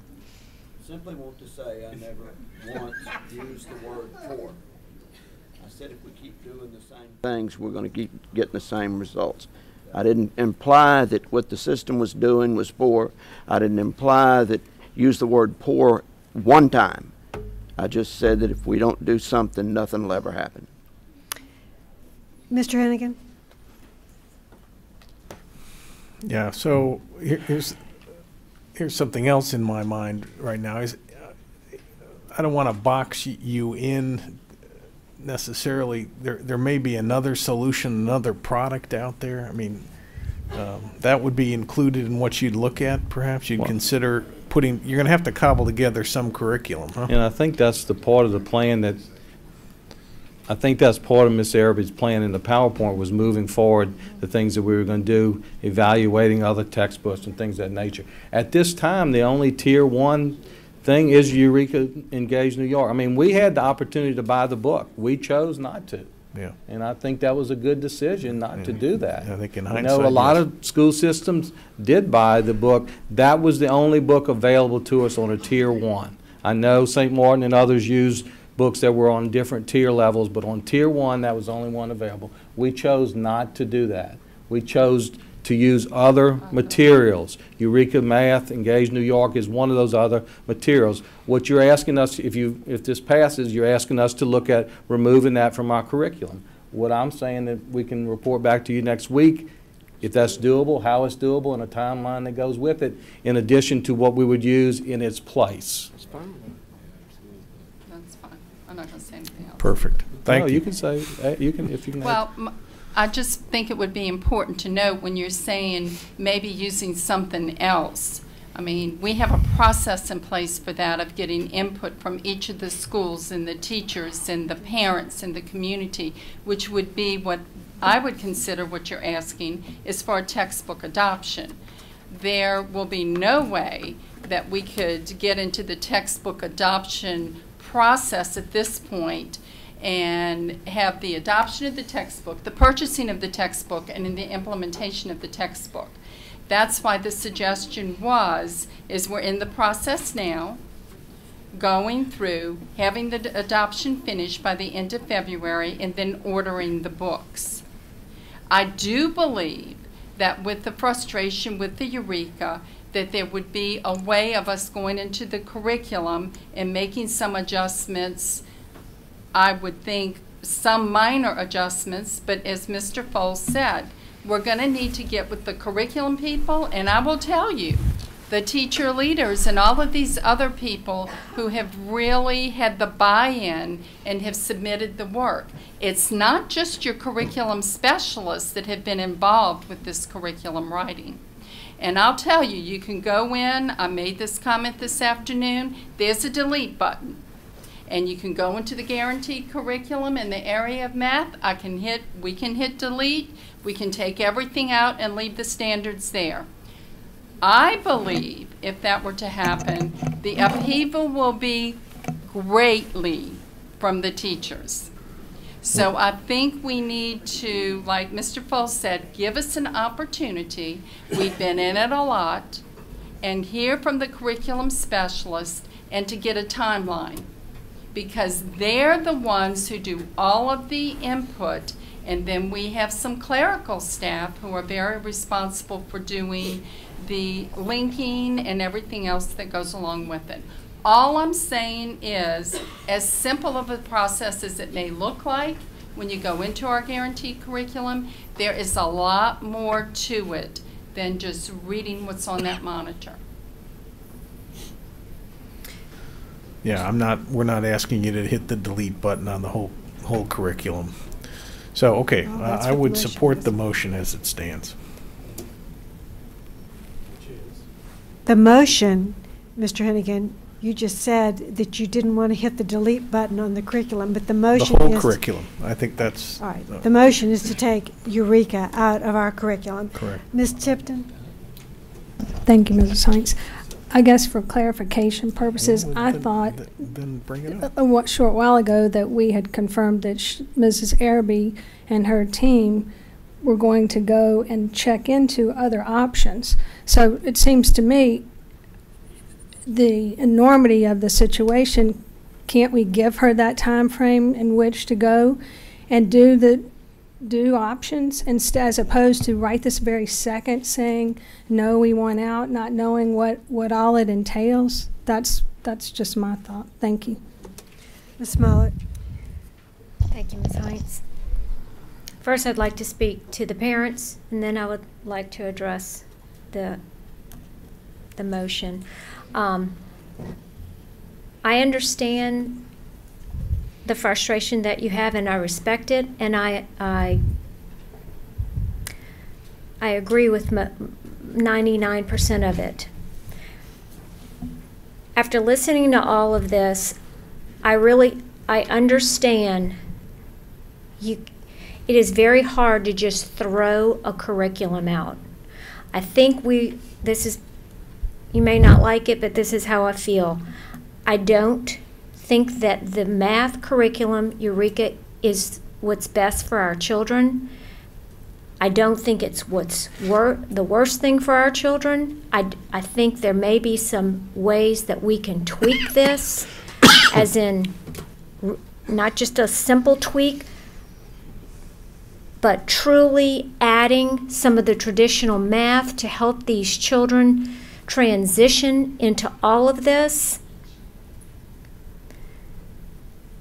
I probably would not be for just getting rid of all of it tonight, because I can understand that it's going to, the burden that it is going to put on our school system, all of our teachers. I think it's a very big burden to put in for one swoop of a pen.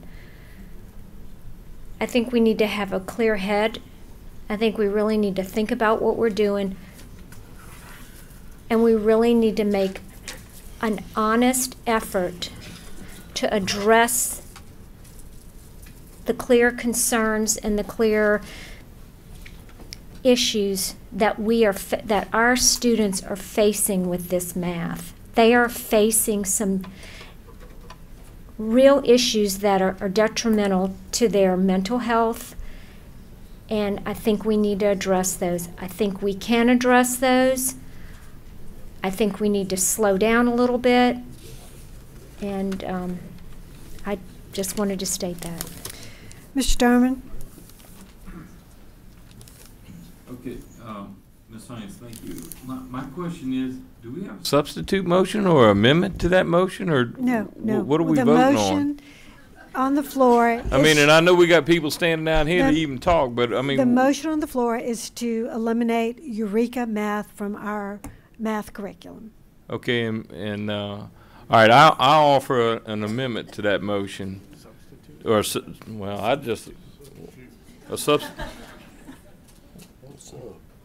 guess a substitute motion then.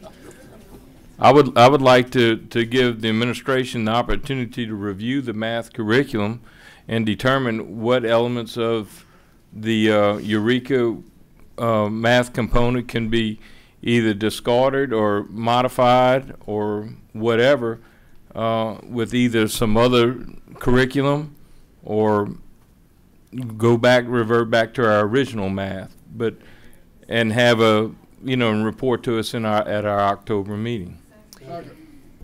I think we could accomplish that without a motion, but if you all would like it in that form, that's fine. So we have a motion to ask our administration to review our math curriculum, specifically Eureka and what other options we have to replace Eureka within our math curriculum. Am I leaving anything out? That's a substitute motion. Am I leaving anything out of that, Mr. Derman? I think you're dead on it. All right, we have a motion by Mr. Derman, and I had a second down here. Who is that from? Ms. Belisario. All right, we are now speaking to the substitute motion. Ms. Belisario. Thank you, Mr. Derman. That's practically what I was going to do. I just want to make sure that that 1 week timeline's in there. You're looking at the October 2nd meeting. Is that right? Yes, ma'am. Okay, thank you. Verbatim, Mary Kate. Right, Mr. Hennigan? Yes, I think I can support the substitute motion, but here's my one concern. We've used the term tweak a couple times, and to me, tweak doesn't mean do a whole lot. And I personally think, in regards to what we've heard, this is going to take some surgery, okay? It's more than just a tweak. You're going to have to go through and throw out a lot of crap, so.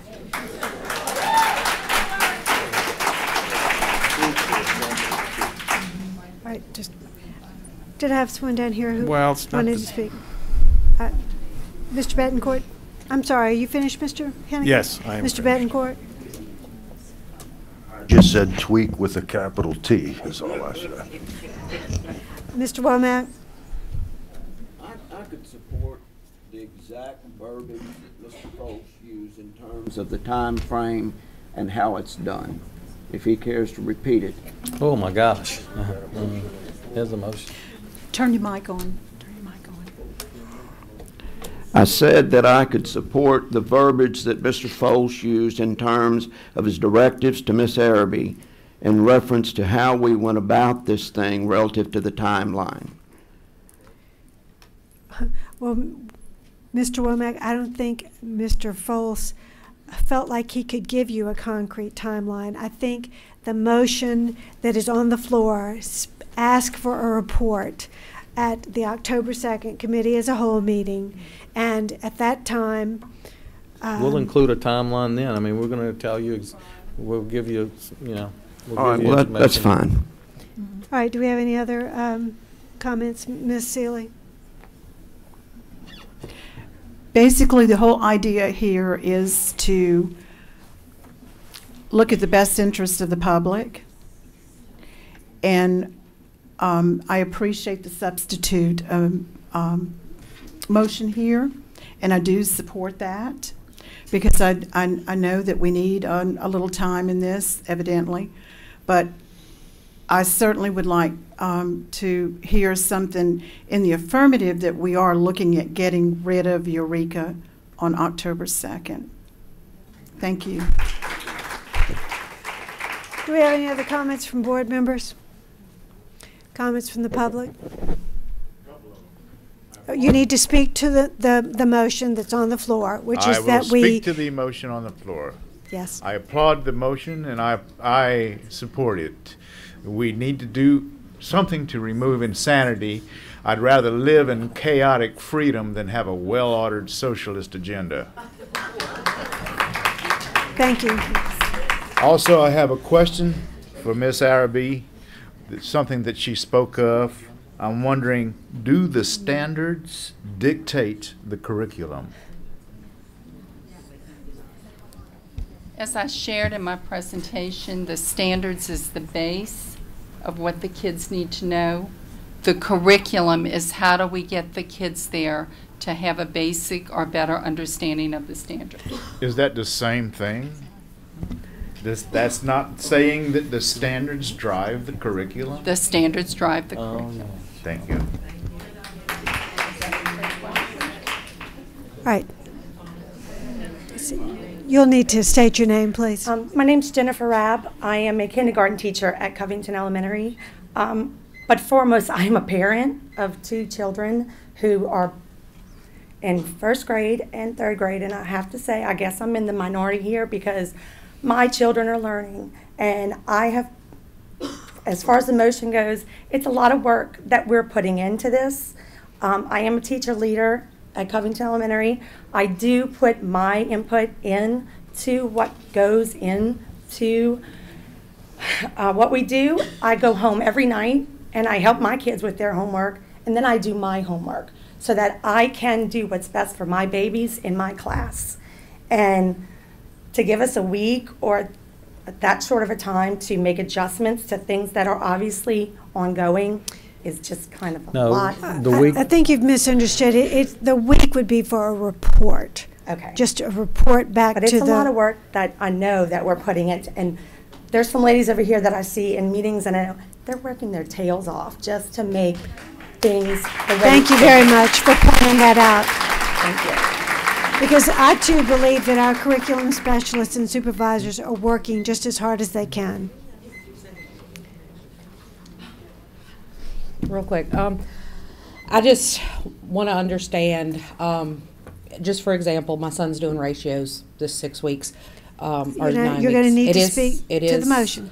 So A what's timeline, I mean, not a timeline. the difference, a right? It's talking report- about taking the curriculum out and putting a new one in. Is that close Well, enough? the or- motion is that we get a report from the administration at our October 2nd committee as a whole meeting on removing Eureka from our math curriculum. Can I ask, I'm trying to figure out how to word it. Can I ask a question about, just basically about the process? I guess I'm trying to understand the process a little bit of The what it would process of- take, of what it would Well, take. that's to what the remove report's the going to be. curriculum. That's Okay. what the report All right, will never be. mind, thank All you. right. Thank you. Any other comments? And Board, if I could, I mean, I think it's imperative that I tell each of you that as many as people are here tonight, and this is not whether I'm for or against engaging New York It's late, Mr. Follis, we or understand. not, but as many of people are here tonight, please understand there are other people that feel a different way. And I'm not saying it's the right way or it's the wrong way, but as many as people will be here tonight, I can assure you, a week from tonight, there will be a room full of people here that will feel differently, and I'm fine. This is not a popularity contest. This is doing what's right. And our report to you will be what we think is right at the right time. I just want to make everyone clear that there are differing opinions on this. I'm not saying they're the right opinion. I'm not saying they're the wrong opinion. I love these people's passion. They have in their heart what they think is best for their child. Other people do as well and may feel a different way. I just want everyone to know that the report will give you the information that you're requesting, and then we'll give you an opportunity to decide which way you think is best as our school system move forward, and then we will certainly do the will of the board. And I agree with what Mr. Folse said, but I'd like to point out that we are 15 people who are not professional educators. These are the professional educators. All right, any other comments? We have a vote on the substitute motion. All those in favor say aye. Aye. Opposed? Abstain? So ordered. Now, Mr. Pittman, we don't have to go back to the original one. Right, thank you. All right, anything else? Then we'll get to announcements by the board president. We have a notice of vacancy for our board member District 14 seat. The board invites citizens interested in being considered to fill the unexpired term of office for the St. Tammany Parish School Board, District 14, to send a letter of interest as well as their notification that they meet the qualifications to hold the office of board member to the board president, to be received by noon on Wednesday, October 1st, 2014. Such letter should include contact information and state the person's age, the current primary residence address within District 14, the length of residence in District 14, the length of residence in Louisiana, and provide any other supporting information to assist board members in assessing the credentials and experience of the candidate. The letter must be received at the reception station of the C.J. Shane Administrative Complex located at 321 North Théard Street, Covington, Louisiana by noon on Wednesday, October 1st, 2014. Letters may be delivered by hand, U.S. mail, or by facsimile at 892-828-3281. Letters will only be considered if the letter arrives in time to be date stamped by noon at the reception station of the parish school board office. Candidates who submit letters in a timely manner may appear before the school board when it meets in special session on Thursday, October 2nd, 2014, following the committee as a whole meetings, which begin at 7 p.m. at its regular meeting place, the C.J. Shane Administrative Complex. I'm sorry. Let's see. I've lost my place here. 321 North Ayard Street, Covington, Louisiana.